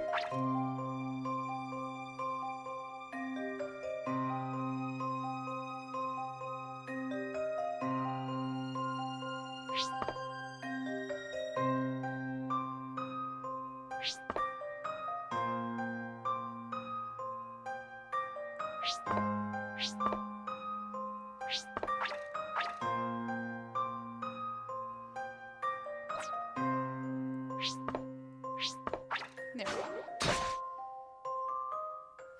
Let's see if I've proven myself. That was indeed an intriguing puzzle. Checkmate! Even though there are no kings seen there. Whoa! You beat the Black Knight! If I can just remember how you did that. Alright, now if I can beat him, he can keep guard in this area next week instead of me. Keep guard? Instead of you.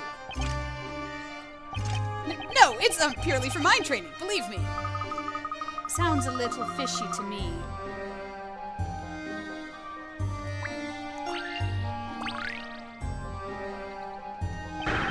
How many times do I gotta tell ya? I ain't the suspicious guy you're after. And you expect us to believe you just because you say so, eh?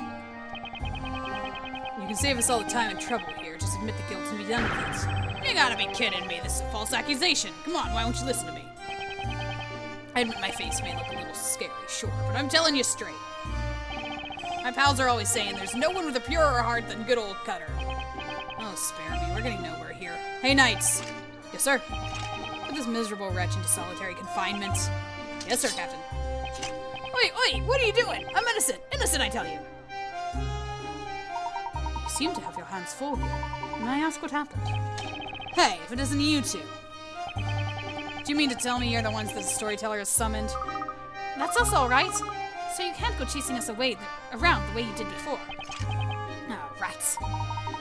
By the way, Captain, what has that man been accused of? What has he done? He's guilty of carrying out a heinous crime of assault and theft.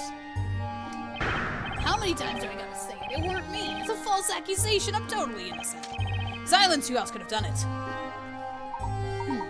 Could you tell me a little more about this? Well, I have a feeling you want to know. You seem to like poking your nose in other people's business. A series of thefts have been occurring in this town. At the same time, a suspicious figure has been sighted. Now I ask you, does this man not look suspicious to you? Clearly it has to be him. You got it all wrong. I heard there was a thief in the area. That's why I teamed up with them townsfolk to keep a lookout for the blighter. And that ain't all. I even found a way to make sure every dang corner of the town's being watched. We placed ourselves in positions where we didn't obstruct one another's line of sight. Catch my drift? Suspicious figure you guys mentioned. There ain't no way that it was me. So you're saying that you watched every part of the town while at the same time avoiding overlapping each other's search? That's impossible. You committed the crimes and are lying to cover yourself. I wonder if you're perhaps mistaken. It might just be true. For example, if they position themselves like this puzzle.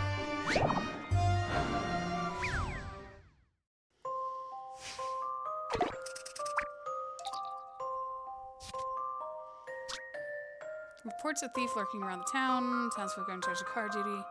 2 conditions. They have perfect view of all the streets. Their viewing range never overlaps. With that in mind, do you think you can place the townsfolk in their correct spots? Touch and slide the character faces. You can move each character already on the map using the same method. Spaces will turn red if any of the characters' fields do overlap. Fill those spaces while making to avoid overlapping. Oh, okay, so they have different lines of sight, too. Interesting. So she can see 2 spaces.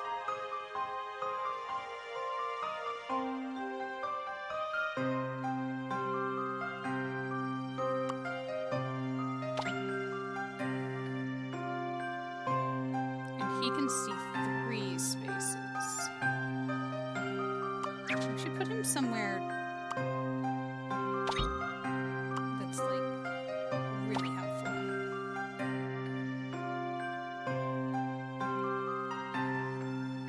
Okay, I can't move the ones that are already...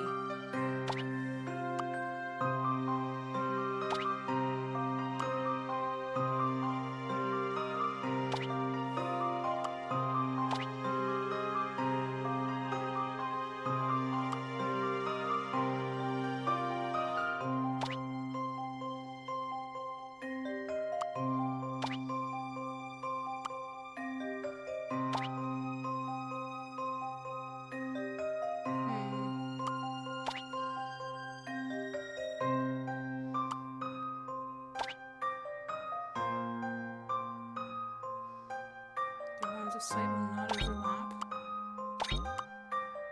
Oh, she overlaps.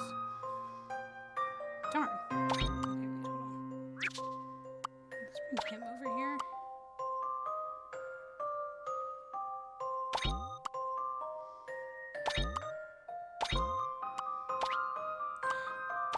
There we go.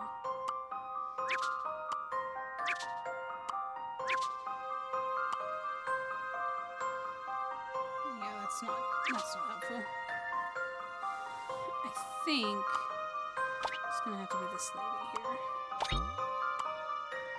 And then there. And then there. Okay, okay.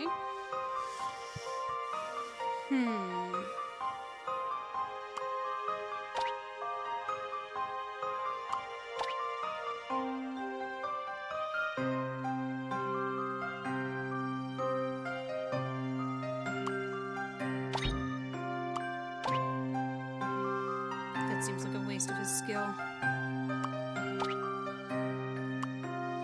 Okay.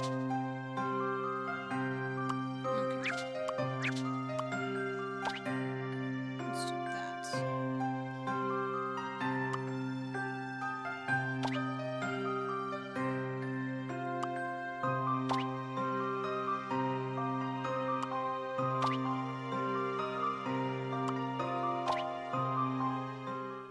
Allow me to show you my puzzle-solving skills.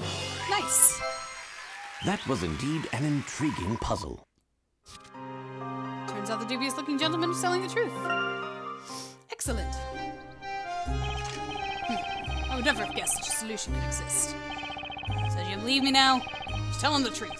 The real culprit must still be on the loose, going around stealing stuff in broad daylight. Man, it looks like we've no choice. Let him go. Better head back to the crime scene and go over it again with a fine-tooth comb. Fine-tooth comb. Yes, Captain. Well, I'm glad we were able to sort out the misunderstanding. I don't know who you two are, but you're a bit too sharp to be some regular townsfolk.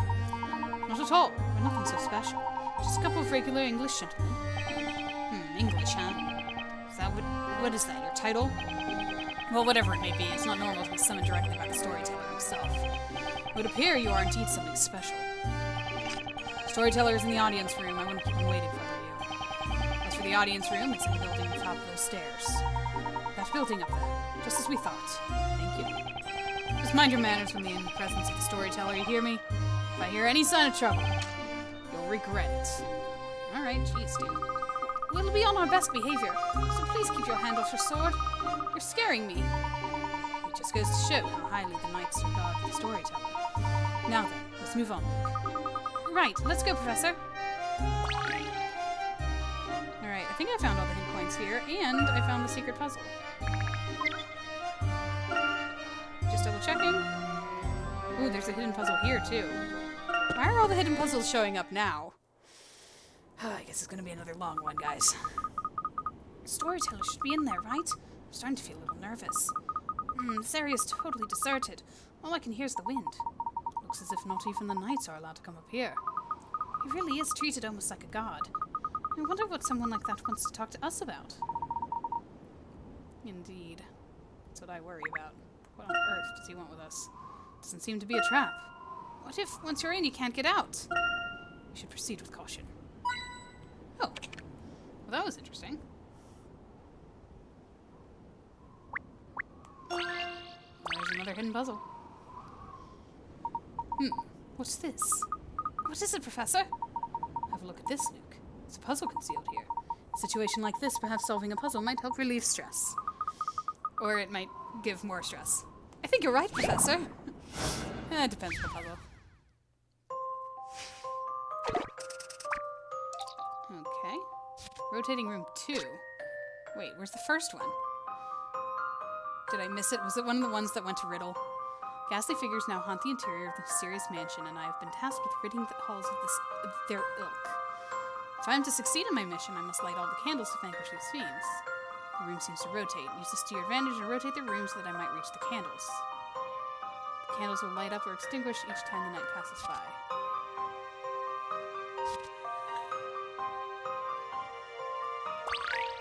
Okay. Easy enough.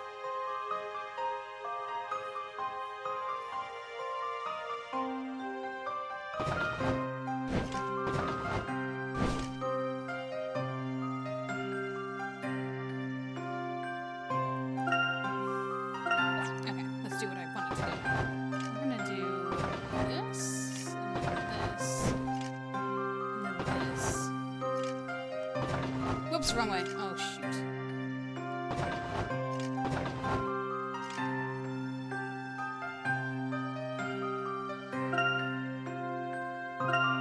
Oh, I can undo. Sorry.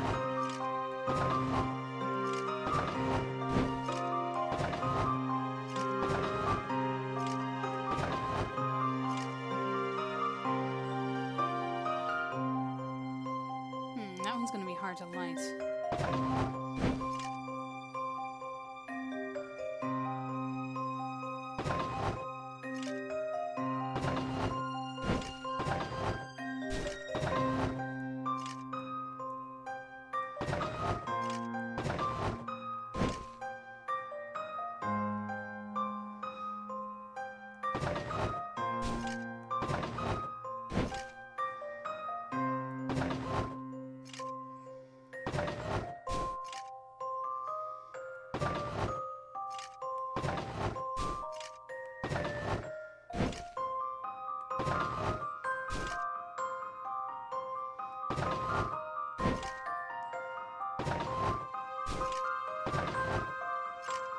I'm just gonna keep rotating this thing.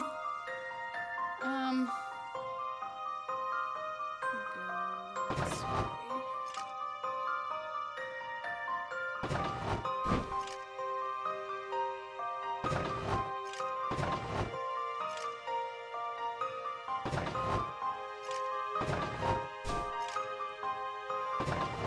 It doesn't help that I keep unlighting some of the candles.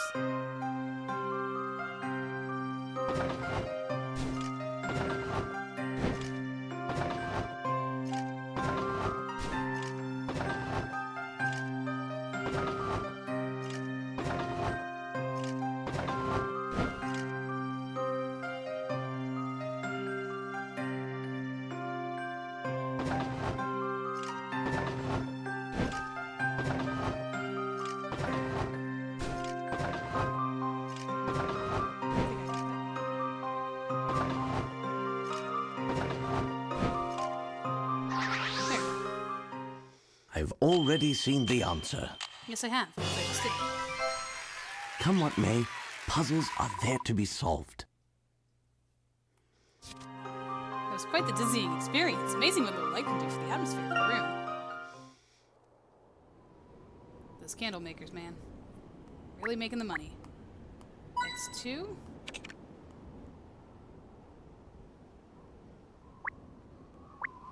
And that's 3. It's really quiet up here.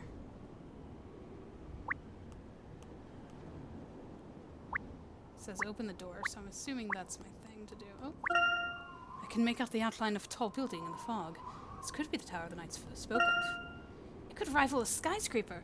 They didn't have buildings like that in the Middle Ages, surely. Ah, the door's a puzzle. Huh? Professor, the door won't open. Hello? Is anybody there?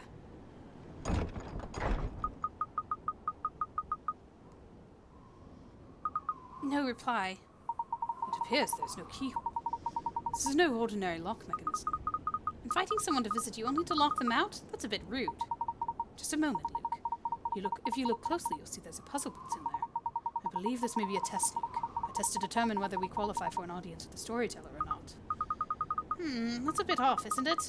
But when it comes to puzzles, we'll be glad to oblige. Won't we, Professor? Indeed, my boy. Let's show our mettle.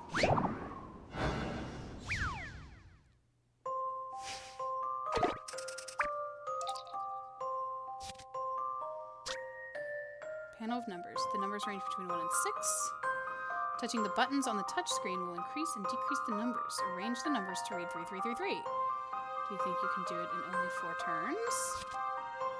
Touch the panels on the touchscreen below to raise or lower the numbers on the upper screen. The numbers in the panel leave. So it all takes a little calculation. Oh, okay. Okay. So...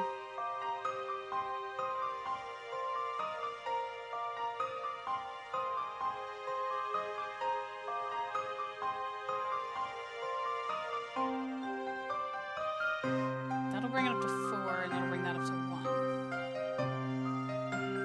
That'll bring that up to 3.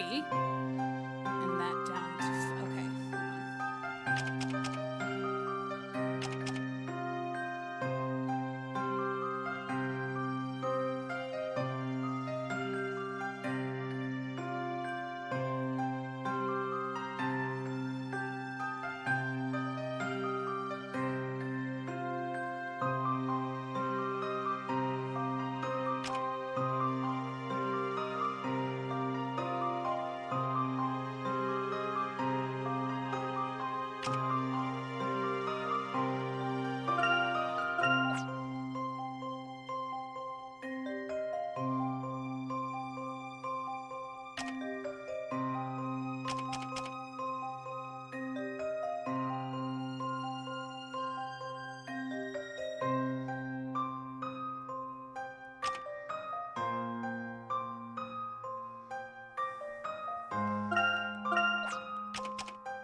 challenged me with the whole, can you do it in 4 turns, so of course I'm gonna try.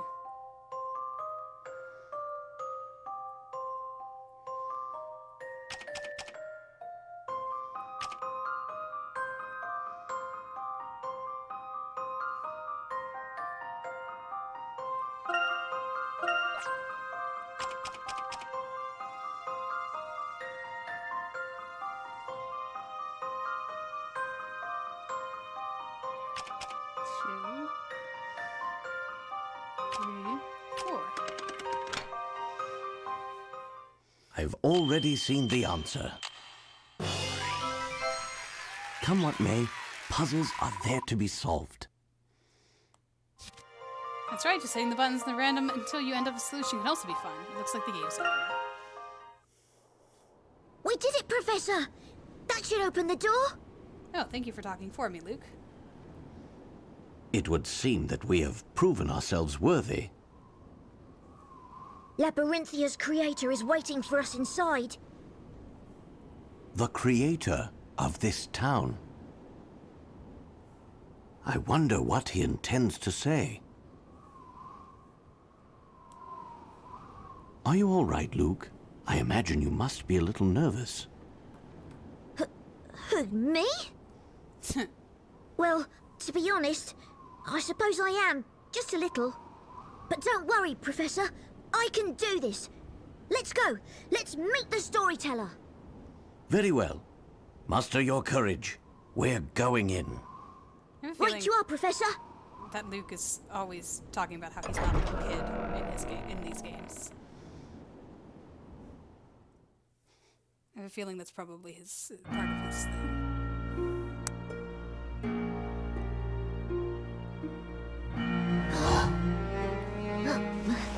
And thus the guests finally made their appearance. Was he just writing all that?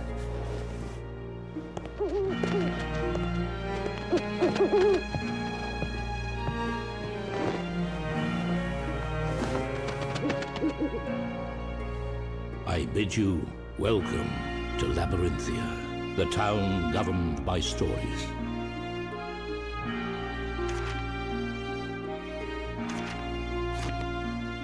I've been waiting for you, Professor Layton. I believe I should say, it is an honor, Mr. Storyteller. You're the creator of Labyrinthia. But why did you call the professor here? I have summoned you so that I may ask you why you are here. I beg your pardon? What are you talking about?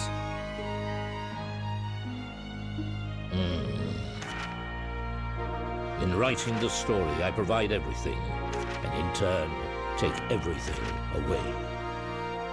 I give each person a story, and weave the intertwining webs of fate. However, it would appear that interlopers have found their way into the story. But we saw ourselves in an illustration. You had to have... The two of you. You mean to say that my presence here was not written in your story? Precisely. And so I must ask you, exactly how did you find your way into this world? In truth, we found ourselves here somewhat inadvertently. We were brought here by a book called the Historia Labyrinthia. I am led to believe it was you who wrote that book. Surely you cannot deny it. Yeah, dude. It would appear I have found it.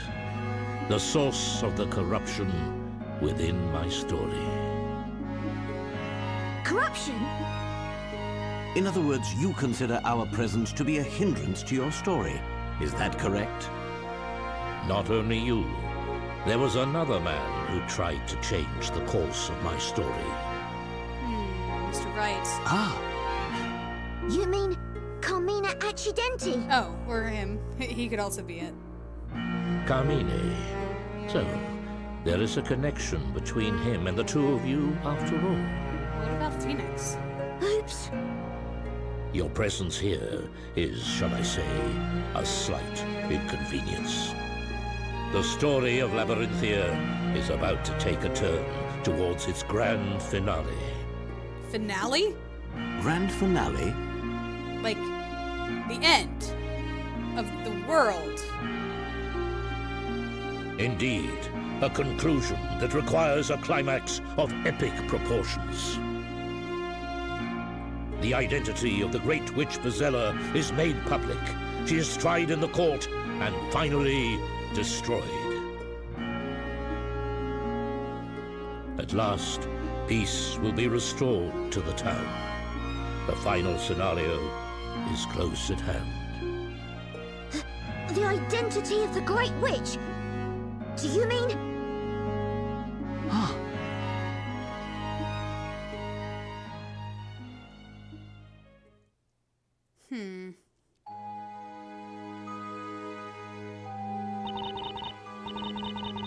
It's true that the townsfolk look at me in a different way. And the reason for that is because I am the storyteller's daughter. What? I say what, but I actually knew that, but I'm more surprised at it just being revealed this early in the game. What? Why would he write her as a witch, though? She's gonna get burned in fire if this is the... Okay, he just said the reveal of who Bezella is and her being, like, them getting rid of her. So, like, is this... You're what? Spella? You're the storyteller's daughter? I didn't see that coming. When I first came down into the town, everyone was friendly. Perhaps they thought that if they got to know me, things would go well for them. That was the impression I had. That sounds like the kind of thing people would probably do. But obviously not me. I wouldn't do anything like that. No one's accusing you of anything, Maya. But unfortunately, things didn't work out the way people hoped they would. Well, people should realize that good things don't come easy. Then one day, someone just happened to bump into me in the town, and I was knocked over. Later that night, that same person was attacked by a witch, and killed by her magic. I don't know whether it was just a coincidence or not. After that, everyone's attitude towards me changed. They started saying things like, it's best to keep away from her, or you'll have a bad story written about you. Because I'm the storyteller's daughter. Did he write the witch killing the person that knocked her down? But then why is he burning her? Like, why is... Clearly we've got the wrong person here. If Bezella is going to be revealed, the fact that I'm defending her, he didn't say that Phoenix was against him. He only said that Carmine was. But Carmine tried to save her. Oh, I don't know. What's the storyteller thinking? What do you mean? Well, he has his daughter stuck in a place like this. And if he didn't write such a bad story, she wouldn't have to suffer like this. You have a good point there, Maya. Anyway, the investigation has only just begun. Spell, if it's okay with you, I'd like to ask you a few more questions. Of course, I'd like to help in any way I can. I've got to gather as much information as I can.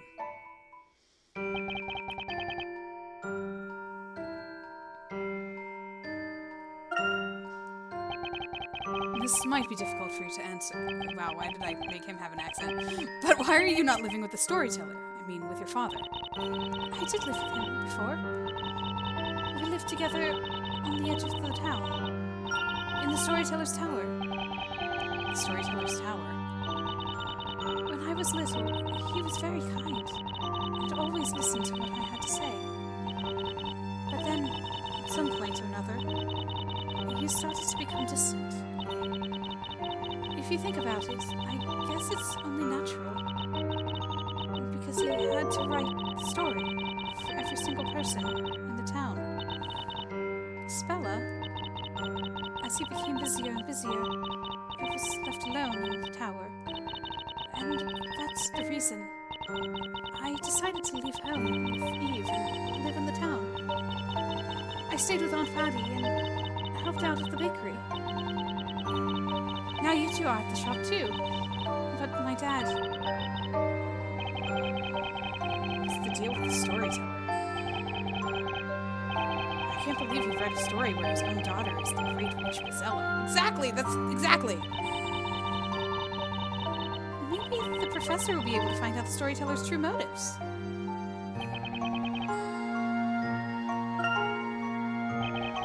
And what about Patty? Does she know anything about your past? Have you ever told her that you're the storyteller's daughter? Yes, she knows. And the other people in town started avoiding me. And Patty was the only one who stood by me that whole time. Yeah, Patty's always looking out for you. There's so much I have to thank her for. It's been 5 years since I left my dad and started living with Aunt Patty. She's always been so kind. She's been like a mother to me. Now that you mention it. What about your real mother? She... Actually, I can't remember anything about her. According to my dad, she died in an accident when I was still young. And that's really all I know. He didn't tell me any more than that. I see.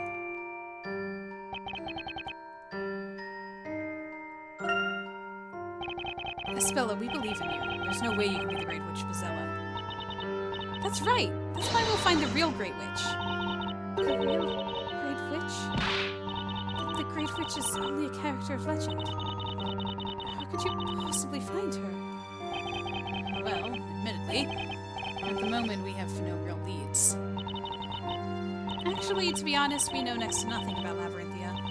We were supposed to have been living with you for 5 years now. But that memory turned out to be completely phony. Do you have any ideas at all, Spella? Anything that could give us a clue? I guess that's a lot to ask. All magic-related incidents are thoroughly investigated by the Knights of the Inquisition. And if there were any clues as to the whereabouts of the Great Witch, then I believe they would have found them. Well, I guess you're right. As far as I know, there's not a single incident that has remained unsolved by the Inquisitors. Well, there was that clock tower thing. Oh, Maya knows. Wait a minute, that's not right. What is it, Maya?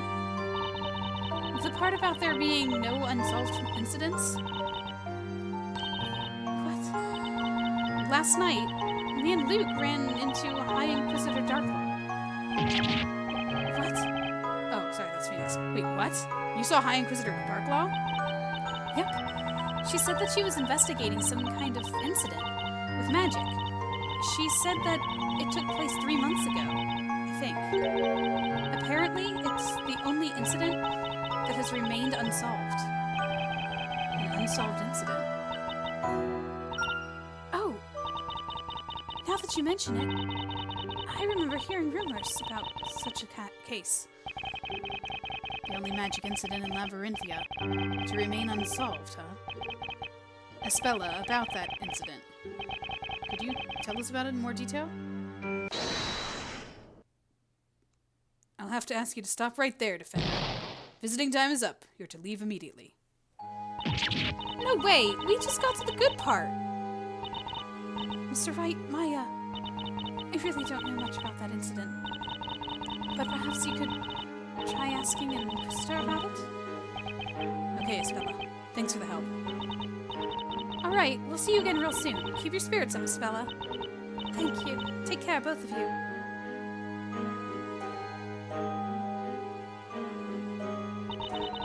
Mr. Wright, Maya, you're both doing so much for me.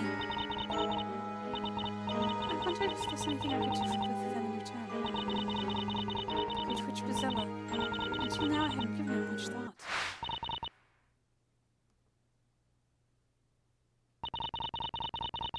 What? Her eyes are being weird again. Why are her eyes being weird again? The Great Witch, the legendary fire, flames, inferno.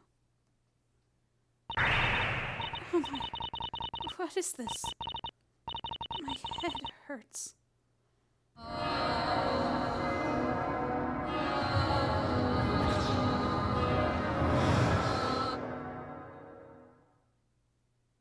She's remembering things again. What was that? That inferno. What is happening? Were these things my memories? That happened 500 years ago, right? This town's one and only unsolved incident of magic. I'm sure she said something about an alchemist who lost their life to a witch. An alchemist was attacked? That sounds like a serious case. You got that from High Inquisitor Darklaw, right? That's right. When I was searching for Eve last night. I meant to tell you about it, but it totally slipped my mind. Only unsolved incident, huh? That's suspicious, alright. This might just be the lead that will take us to the Great Witch. Okay, let's get investigating. We can do this thing.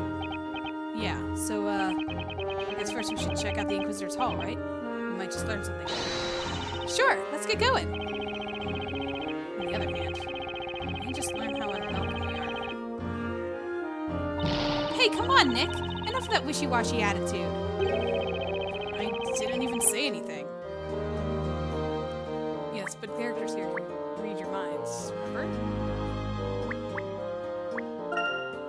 Hey, Nick, aren't we going to the Inquisitor's Hall? Oh, gee, I guess so. If you're gonna force it. So Benji's gonna wait. Let's go to the... Okay, fine.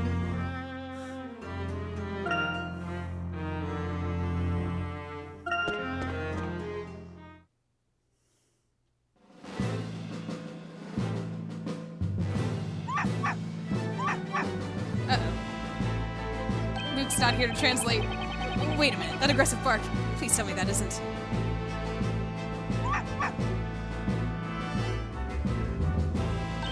Aha! It's Constantine! He looks happy to see us. Wish I could say the feeling was mutual. Once bitten, twice shy. That pretty much sums me up right now. Really? I don't know. I think he's looking much friendlier today, if you ask me. See? Come on, Nick. Pet him just once. There's no way he'd pet him. No way. This mutt really, really hates me.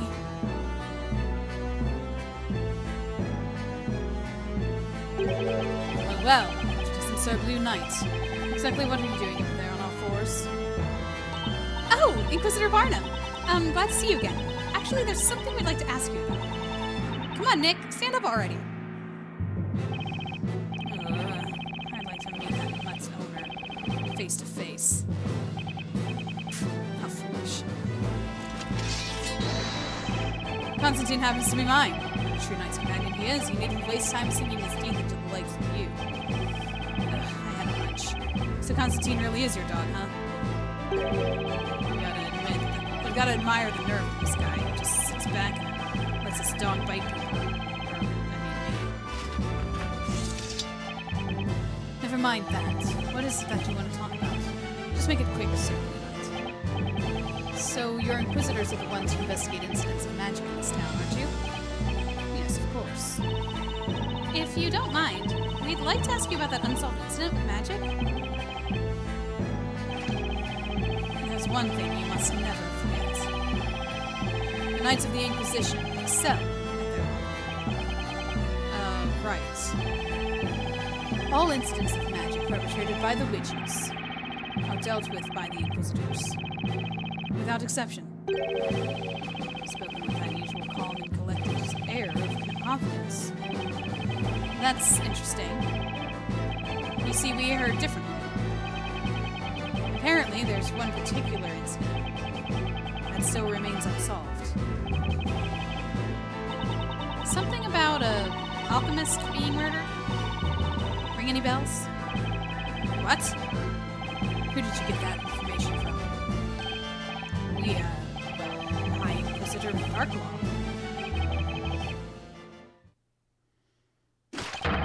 Well, why the blazes didn't you say so? You could have saved us some time. Huh? How is this my fault? The High Inquisitor has put me on the spot by leaking such information to the likes of you. Well, I suppose that leaves nothing for it. I shall tell you the whole story, since I do not believe in doing things by halves. Please, go ahead. We're all ears. It was 3 months ago that an alchemist living near the town square was murdered. Sorry, Inquisitor Barnum, but I'm kinda lost already. Is there a difference between alchemy and magic? When it comes to something that's that difficult, it'll do no good asking me. Huh? It seems that while the townspeople respected him, they also treated him with caution. They respected him.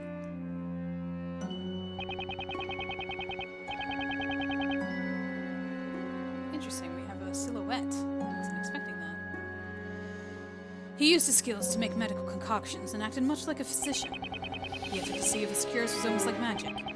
He was famous within his neighborhood. In fact, he was sometimes referred to as Dr. Belduke by the townspeople. At any rate, it's safe to say that Sir Belduke was no witch. How can you say for sure? That's simple. Sir Belduke was a man. Oh, it is true. Only females can be witches. Interesting. Okay. Well, can't really argue with that. Sir Belduke came to a mysterious end 3 months ago. Unless alchemists are the male equivalent of witches. A mysterious end? There were 2 things about his death that cannot be explained rationally. Firstly, the murder scene. His body was discovered in his residence, in the study.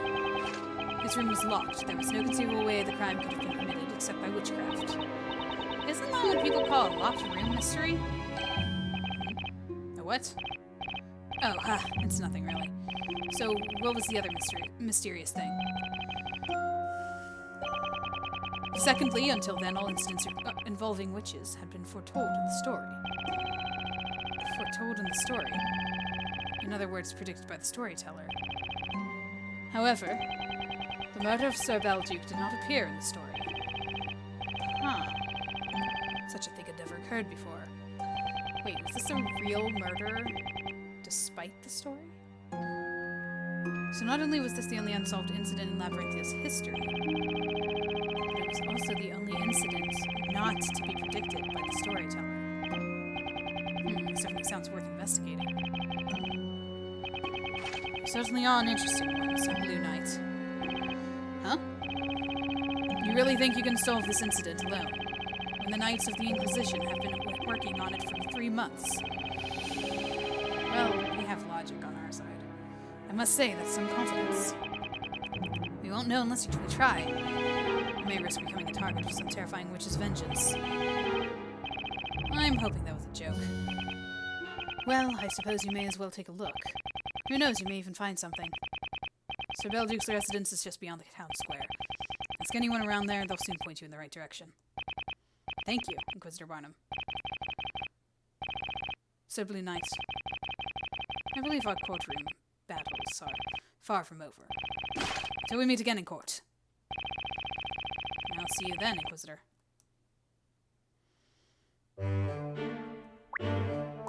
Good dog. Alright. So, outside the town square, right? Is that what they said? Yeah.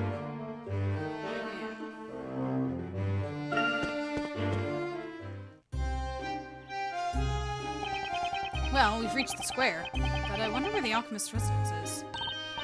Hey, Nick! Look over there! There's a street leading away from the square. Hey, you're right. Let's go take a look. Oh, here, it's our buddy. Hey, I thought you two were working at the bakery. Are you giving off? Well, not exactly.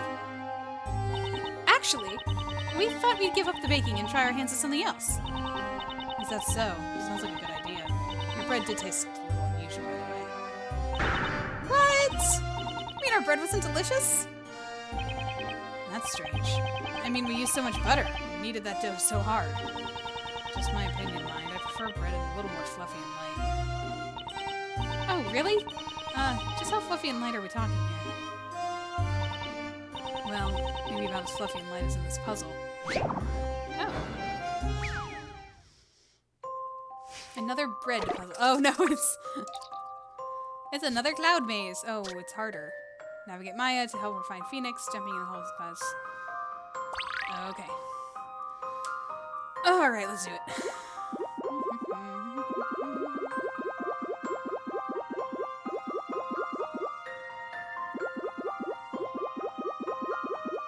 Well, that led me to nowhere. Why do I have a feeling that this maze is going to be a lot bigger?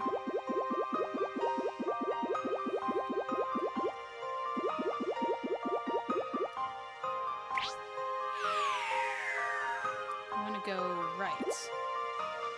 Oh. Interesting. Okay. Yep, we're gonna have multiple levels here, guys.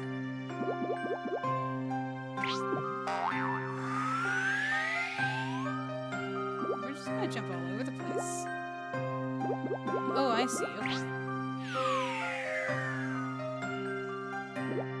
I want to get over there.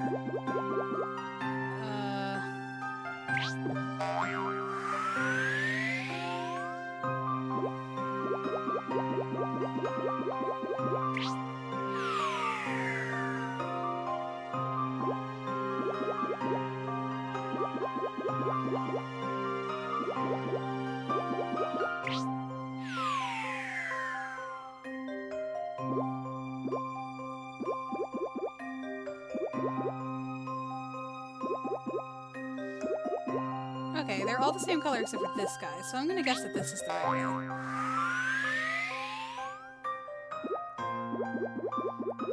Hey, look at that. I got to where I wanted to be.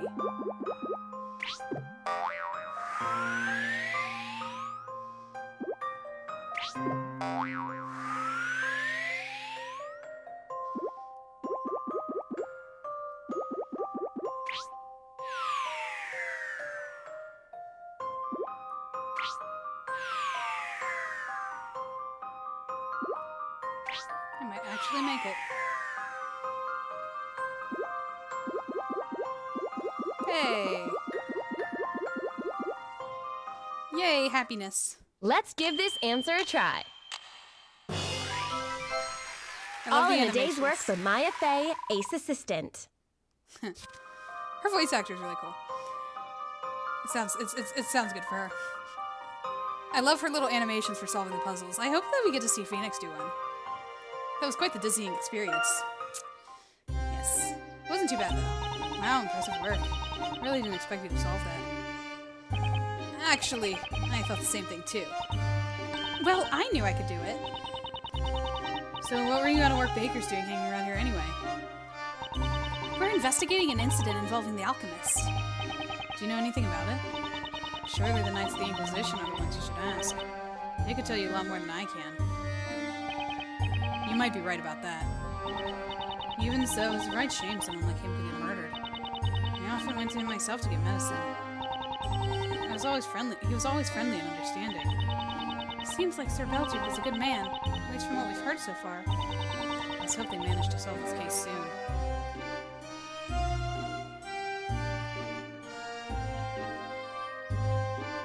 I've discovered using the joystick to search around. I remember hearing that bell ring somehow. The bench. Lush grass, a fine bench.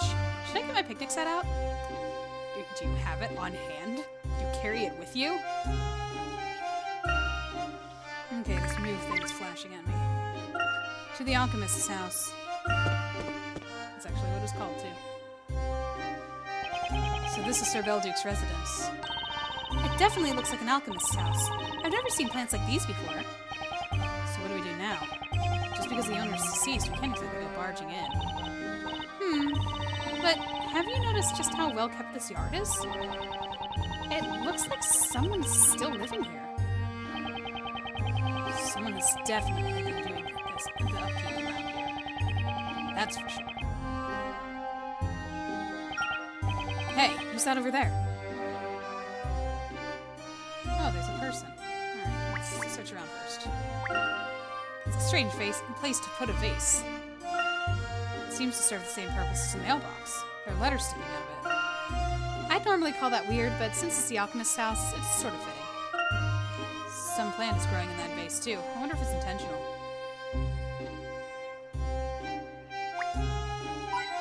Ah, yes, the crows have the shiny thing.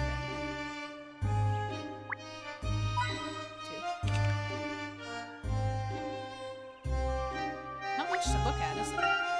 What fruit is that? They look so juicy. I'm going to try one. It's an alchemist's garden, Maya. I advise against eating anything that grows here. The bell tower is visible over the treetops. So the town square is in that direction. The bell tower is really tall. How come we never heard the bell?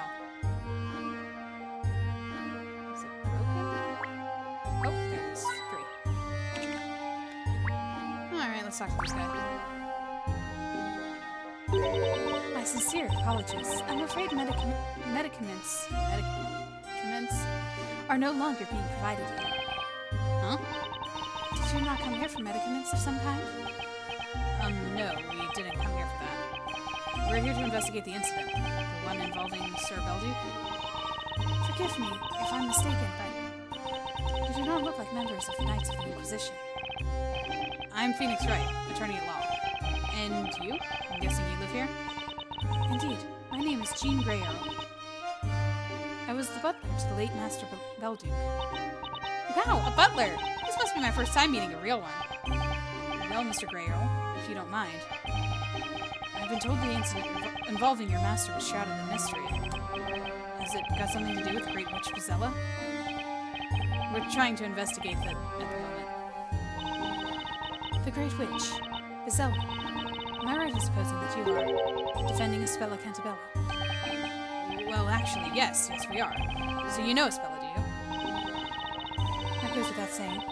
Everyone around here knows her. Do you think you could help us? We're here looking for leads. He didn't activate a puzzle, so that's interesting. While he was alive, the Master taught me the value of investigating the truth that governs the natural world.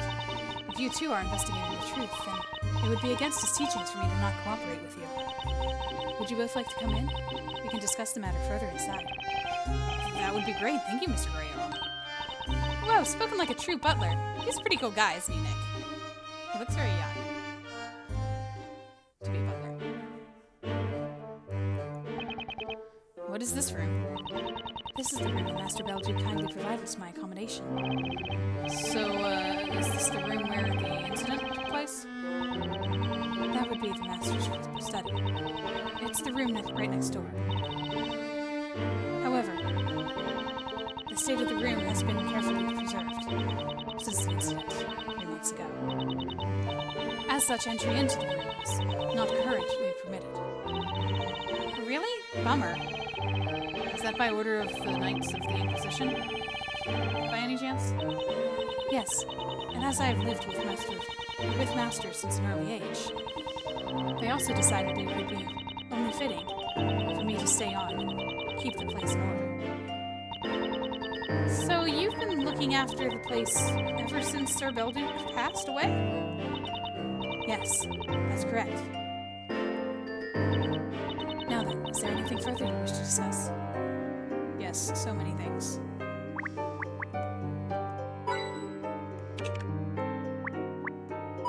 But first, we must get all the hint coins.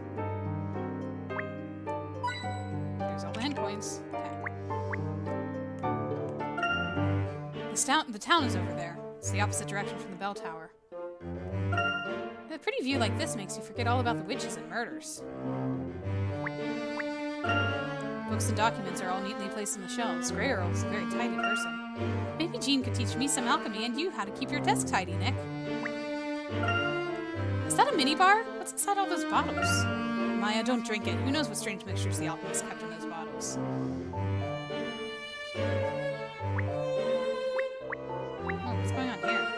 The floor's been singed. The legendary fire didn't spare even the alchemist's house. Why would the legendary fire manifest itself just in this room? Grayer will probably drop the candle.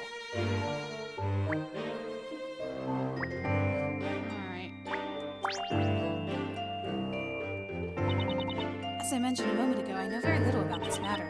As a matter of fact, it might be better to ask the Inquisitors. I can tell you about one thing, though. Namely, what occurred before the incident. What occurred before the incident? Before the incident? Yes, it was 3 months ago. Around the time that Master Belduke was murdered. We were on our way back from collecting specimens for research, and it was already into the small hours of the morning. Oh, so that's what his voice is supposed to be. Okay. Please continue. There was a thunderstorm on the way, and as the storm drew nearer, we quickly made our way home.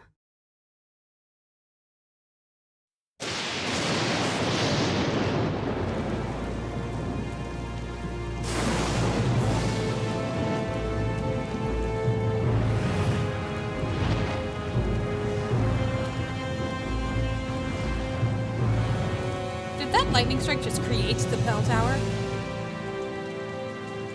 What in the world?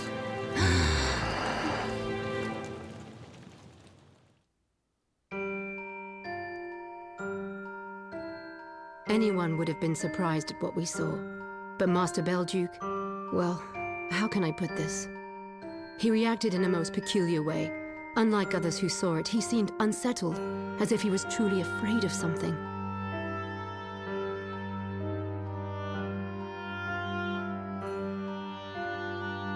After that bell tower appeared, he changed completely.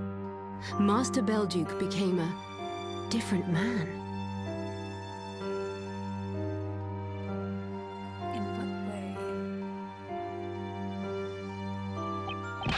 way? Wait a second. Did you just say bell tower appeared? Hey, that explains it. That must be what High Inquisitor Darklaw meant when she mentioned an incident involving the bell tower. To this day, I do not know what the Master was so afraid of. Do you think it was connected in some way to his death? I think it must have been magic. I mean, for a bell tower to just appear like that. Mr. Greyer, do you mind if we have a look around? I know the Inquisitors have already carried out a full investigation, but there just might be a clue or two, some kind of connection to the Great Witch. Well, I suppose. Providing I am allowed to accompany you, of course. There is sensitive equipment everywhere, and it's my responsibility to take care of it. I understand.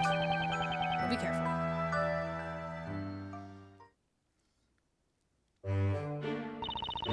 I wonder how the Professor and Luke are doing with their visit to the storyteller.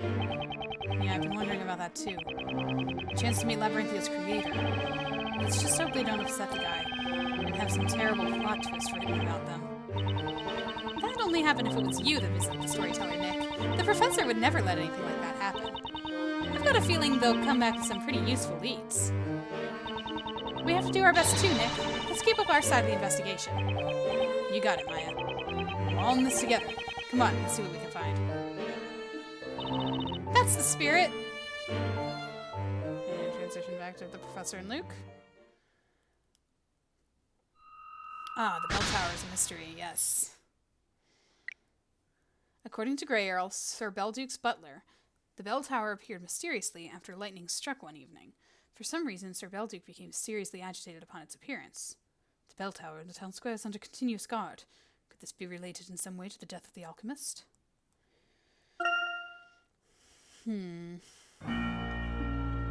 Ah, yes, we're back. The Great Witch Bezella. Will it be tried in the court? That will be Labyrinthia's final chapter. A fitting end for a town by witches and their magic. Am I to believe that this final chapter has already begun? That is correct. And there's no way we can possibly change this final outcome. I wonder about that. see, I gave my word to a young lady. I promised that, without fail, I would be able to rescue her. If I'm not mistaken, the Great Witch trial will begin in 2 weeks' time, the same day on which you will hold your next parade. I believe that should give us sufficient time to show you what we can do. With such a smug countenance, I find it intolerable. I beg your pardon. 2 weeks from now, you say. I'm afraid that information is out of date, Marshal Layton. Out of date? What do you mean? My parade will be held the day after tomorrow, according to the amended story. What? The day after tomorrow? That's not fair. That's the kind of countenance I wanted from the characters in my story. What? That's what I do, didn't you know? I decide the fate of characters who have no knowledge of their future. It would appear that you are not yet fully aware of the gravity of the situation. Let me see. Just for fun, I'll write you a little story. A story full of surprises and a few tears. I don't like this guy. Also, I think Nick was right with him not upsetting him. Oh dear. I shall enjoy seeing the emotions of the characters as they play their parts. A story for us? Stories are a fixture of this town. It would be wise to embrace them. Let's see. I think we need a stimulating incident. We shall have a witch. Some witchcraft. And perhaps a little death. Death? You can't. Oh, but I can. Let me see. This is a golden opportunity to use the alchemist's residence. How about this? Our comrade meets with death by golden curse in the alchemist's residence. This could be a truly interesting story. No way! Feel free to act as you wish in playing your role in the story. How can you?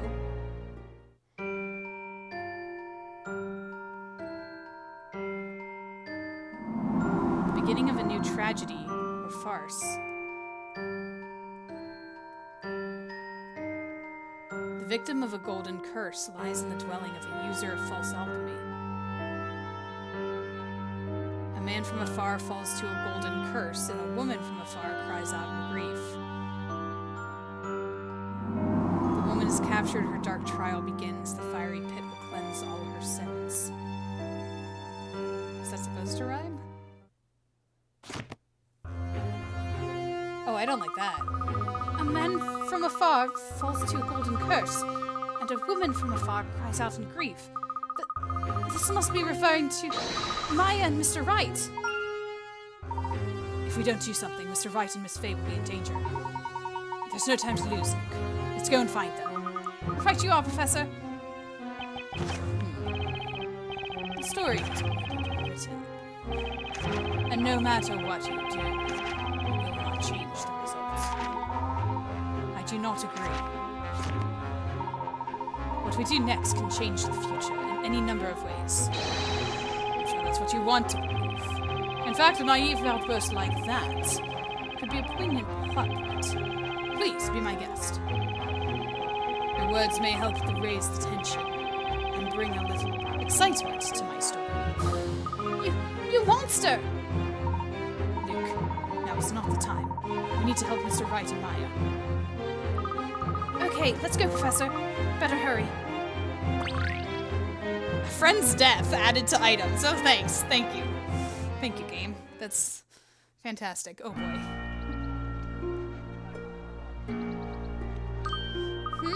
Professor, do you hear a flapping sound coming this way? The sound of a large bird, perhaps. Ah! That's the owl we saw in the audience room. He's holding a letter in his mouth. eyes intently. Perhaps he wants to tell us something. I'll try talking to him to see what he wants. Oh, right, yeah, Luke can talk to animals. What can we do for you? I've got it, Professor. Who? That's the owl. It says the letter was delivered to the storyteller 3 months ago. To the storyteller? If that's so, then we can't very well keep it. After all, it's wrong to read letters addressed to someone else. And that's what the owl said. But he also said there's absolutely nothing written on the sheets of parchment inside the envelope. 3 months ago, that was when everything happened with the tower and the alchemist. Nothing written. Invisible ink? Look, Professor. See, they're totally blank. A letter with nothing written on it. That is indeed most curious. And another thing, Professor. The owl says this letter was sent by the alchemist. Is that, my boy? Written by the alchemist. Do you remember what the storyteller wrote in that story he penned a moment ago? Victim of a golden curse, eyes in the dwelling of a user of false alchemy. Which probably means the place at which this incident will occur is the home of the one who sent this letter. In other words, at the alchemist's house. Right, Professor? It appears the address of the sender, Sir Belduke, is written on the envelope. Which means we had better make our way there immediately.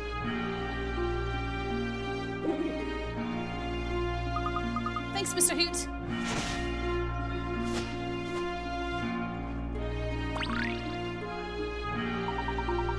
The address on the envelope is somewhere near the town square. That's a little far from here, Professor. We might not make it in time. I think we'd better run. Look, my boy, we have the need to rent a steed. I think you're right. Professor, that would be far quicker than running. Quickly, Luke. There's no time to lose. Oh, they got those horses quick. Hey, easy, boy! The horse is certainly spirited. Got a bad feeling about this.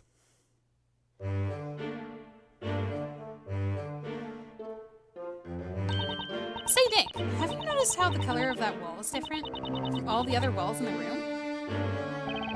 I think I've investigated enough crime scenes by now to notice something like that. Something as obvious as that, Maya. I'm embarrassed to admit it, but actually there was a small fire here a while ago. It was my fault. The wall ended up a little bit singed in the process. Now that you mention it, there are some signs of a fire on the floor there, too. Yes, that's correct. Anyway, I decided to paint the wall myself. Looks like Mr. Gray are always way handier with herbs than with a paintbrush. I lit a candle, set fire to some dry straw. In all my time as a butler, I never made such a major blunder. Nah, it's not that bad. You're being a little hard on yourself. That's right! It's not so bad. You think that's bad? You should see Nick try and do the laundry. Now that's a major blunder. Okay, that was one time. Anyways.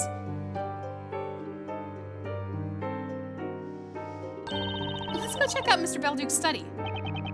While we're here, could you show us around your room a little, Mr. Gray Earl? Of course. If it will bring you any closer to finding the truth, be my guest. However, as the Knights of the Inquisition have ordered that crime scene be left undisturbed, I must ask that you refrain from touching anything while you're in the study. Sure, we'll be careful. This is not gonna go well. I don't want to investigate the house. There's a golden curse waiting for us. Just double checking.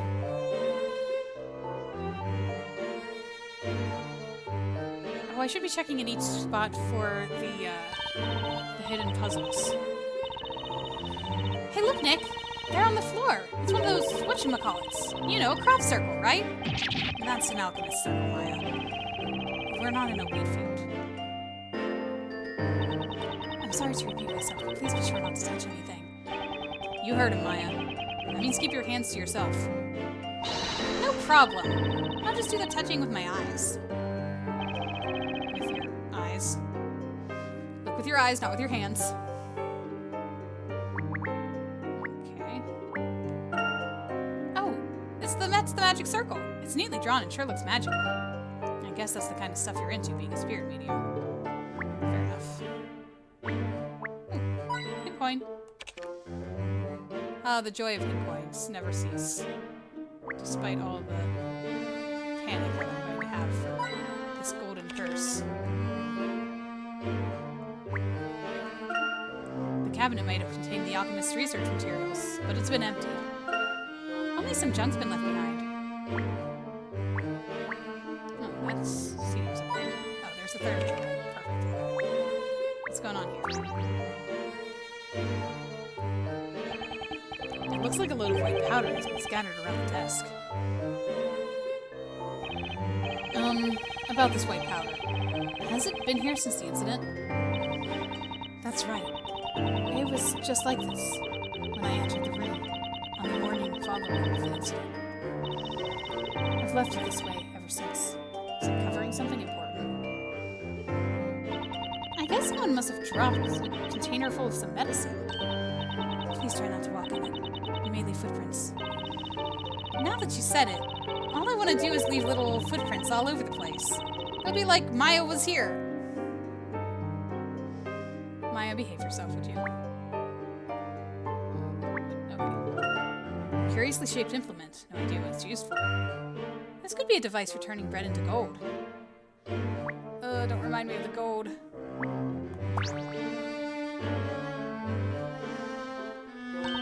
Hey, that's a pretty little picture over there. We could use a picture like this back at the office. Don't you think? We could hang it right next to Charlie. What is it, Nick? The wall behind this picture frame. The wall? Oh, there's a little bit of green there. Oh, that! Seems like there's some kind of green mark on the wall. Just by the painting.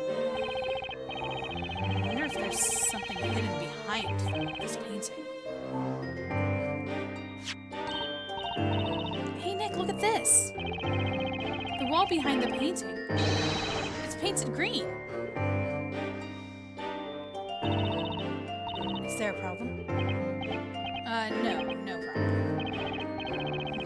There's gonna be some kind of clue.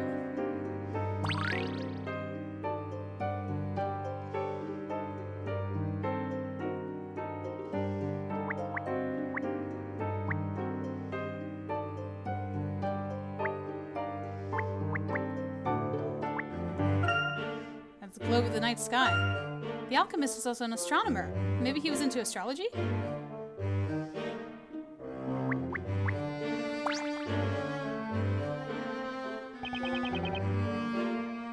wall behind that little painting has been painted green.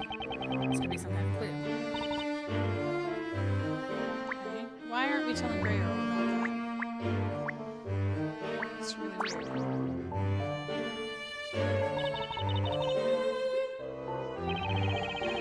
What's the matter, Mr. Grey Earl? Oh, it's, actually, it's that pendant.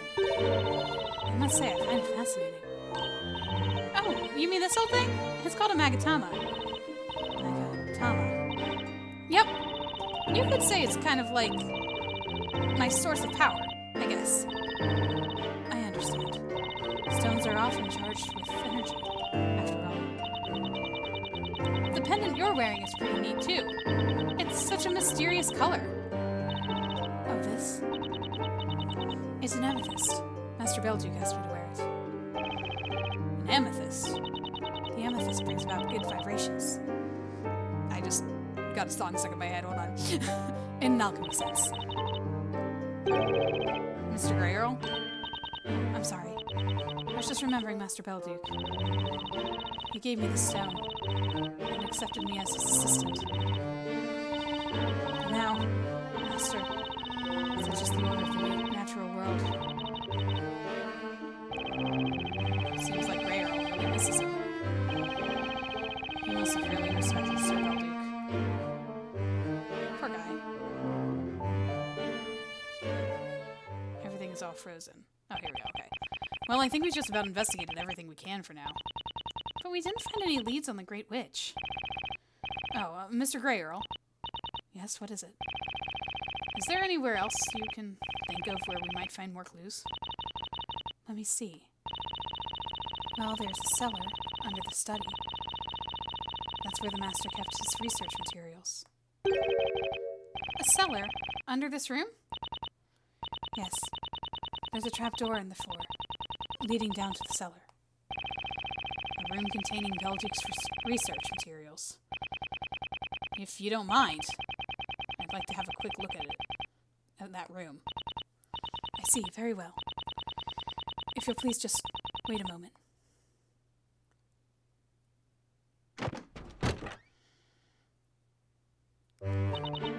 That ladder leads down to the cellar, but be careful, it's rather dark down there. It looks like it might be a little cramped down there, too. That's true. Perhaps it's a little bit small for the both of you at once. Okay, Nick, this seems more like your kind of thing anyway. What do you mean? I don't know. I guess you're just worse suited to small, dark, and damp places. I'm not a rat, you know. Come on, you know that's not what I mean. I'll just stay up here to snoop around for some clues. It's not snooping, Maya, it's investigating. Anyway, you do that, I'll be right back. Yeah, way to go, Nick! Or yay, way to go, Nick. Well, I should return to my room. Please give me a call as soon as you have both finished. Okay, got it. Wait, why are you leaving us alone all of a sudden? Why are you leaving us alone all of a sudden?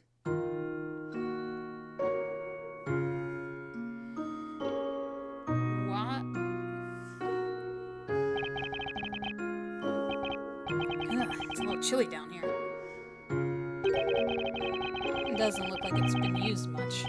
The air is so musty and stale. Anyway, better hurry up and take a look around.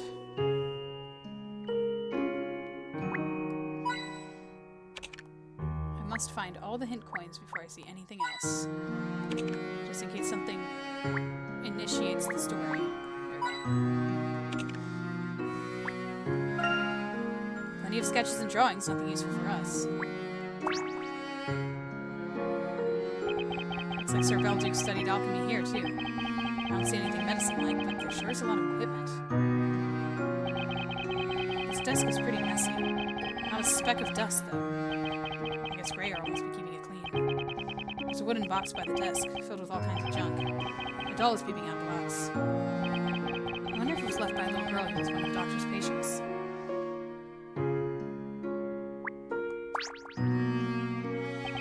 Looks like Sir Belduke carried out research here as well.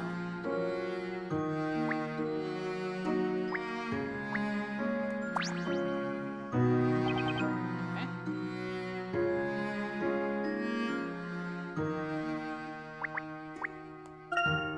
What was Belduke's research about? Will all his work be lost now that it's gone? What's with the golden oh no, that's a goat.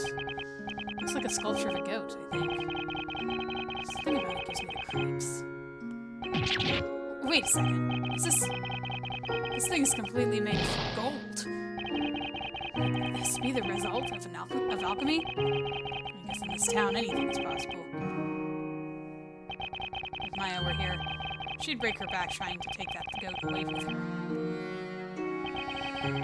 That's strange. Almost everything in this room is covered in a layer of dust. Everything except for that goat, that is. Seems to have been kept in pristine condition.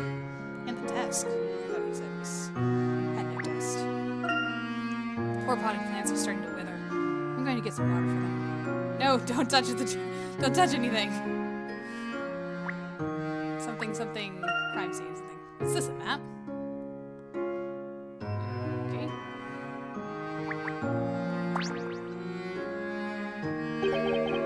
Well. If it isn't a well. Looks like it's still in use, too.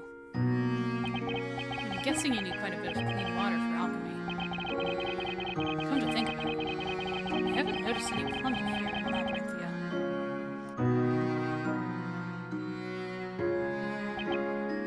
Well, looks like I've pretty much seen all there is to see down here.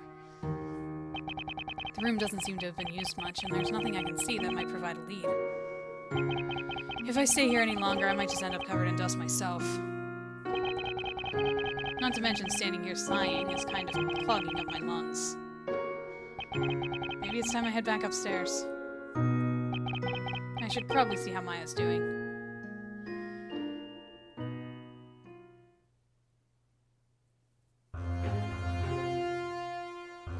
Oh, look, the other bard. I guess. This is the alchemist's house. We have to hurry. Professor! Wait for me!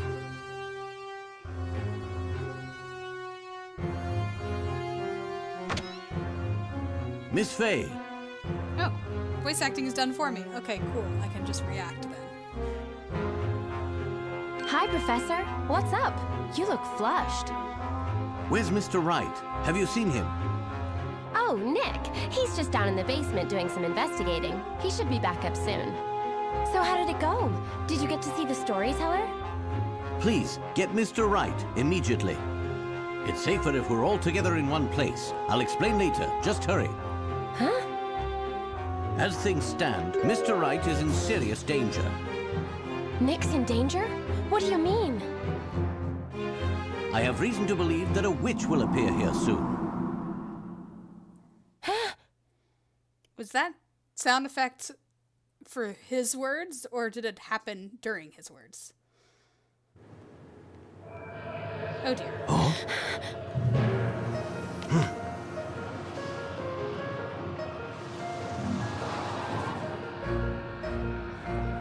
All is as written in the story. Do you happen to be the Great Witch Bezella? Concern yourselves not with who I am, but rather with what you will now become.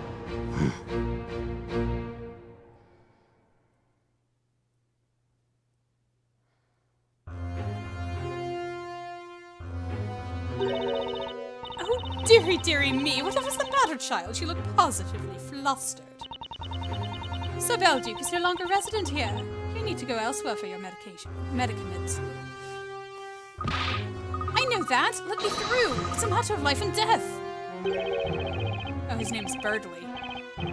Life and death, you say? If so, then I may foresee a hit ballad. Raise up your hearts and sing with Birdley. My bird is Cracker. First, second, and thirdly. Ah, this must be that rifle Mr. Barkley was talking about. Anyway, I'm in a hurry. Oh, dearie me.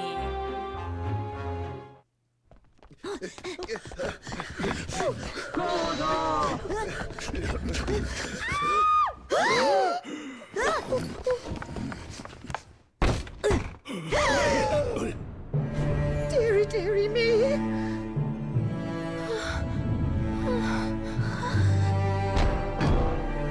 Oh! Professor!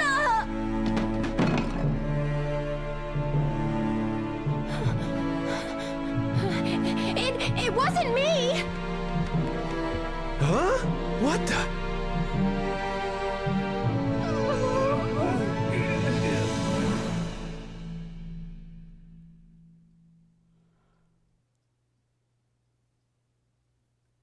Professor, the words the storyteller wrote really did come true, and in the worst possible way. A man from afar falls to a golden curse. At first, I thought he was referring to Mr. Wright, but I got it all wrong. It was about the professor.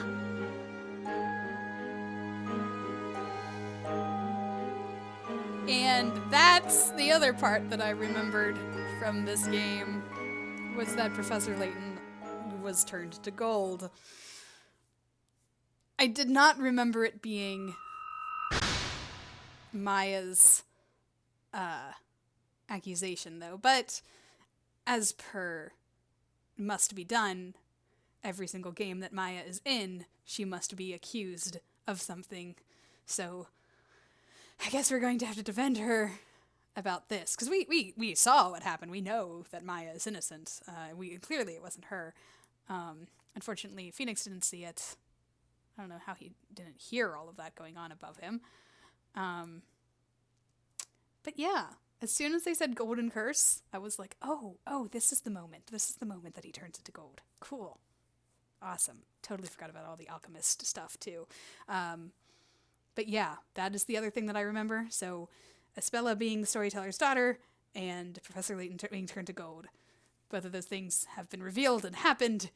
So now everything else is a mystery to me because I honestly don't remember how all this goes down. Let's look at our new mystery, shall we? Professor Layton was turned into a gold statue through witchcraft in the alchemist's residence. How can this be? Professor Layton has nothing to say about it. ... Clearly he can't say anything about it. Oh boy. So,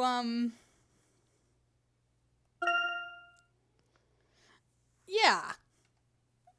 This was a long one, but thanks for sticking around. The investigation parts get long with the puzzles and such. I guess we didn't miss any puzzles. It didn't say that we missed any puzzles or that anything was sent to Riddle. So, yay. I actually did get through everything, plus the 2 hidden puzzles, so that was pretty cool. Yeah. Like I said, I'll probably put an episode out after the storyline with me solving all the puzzles. But yeah, looking forward to see what's going to happen next here, probably in the trial. Poor Luke. That's the thing, too. Poor Luke. I mean, they all expected it to be Mr. Wright, and it was going to be bad. It's like, well, how is he going to defend Espella if he's turned to gold? But no, the storyteller had to have known, too. Like, when he wrote it out, he's like, oh, no, you're the one who's going to be turned to gold. We'll just make you think that it's Mr. Wright so we can get you to the premises of the place. Yeah, the whole, like, prophecy thing, and of course, trying to stop the prophecy is what makes the thing happen. Trying to stop the future is what makes the future happen. All crazy stuff. I don't know why I'm rambling on. It has been like 3.5 hours. Sorry for the length of this episode. I was thinking of splitting it up in some way, but I don't know. It's the best way to do it is to these to be continued pieces. Hey, you can always pause and come back, you know. It's not too pressing. Well then, we'll see what happens next. Stay tuned, stick around, subscribe, and I'll talk to you guys next time. Bye.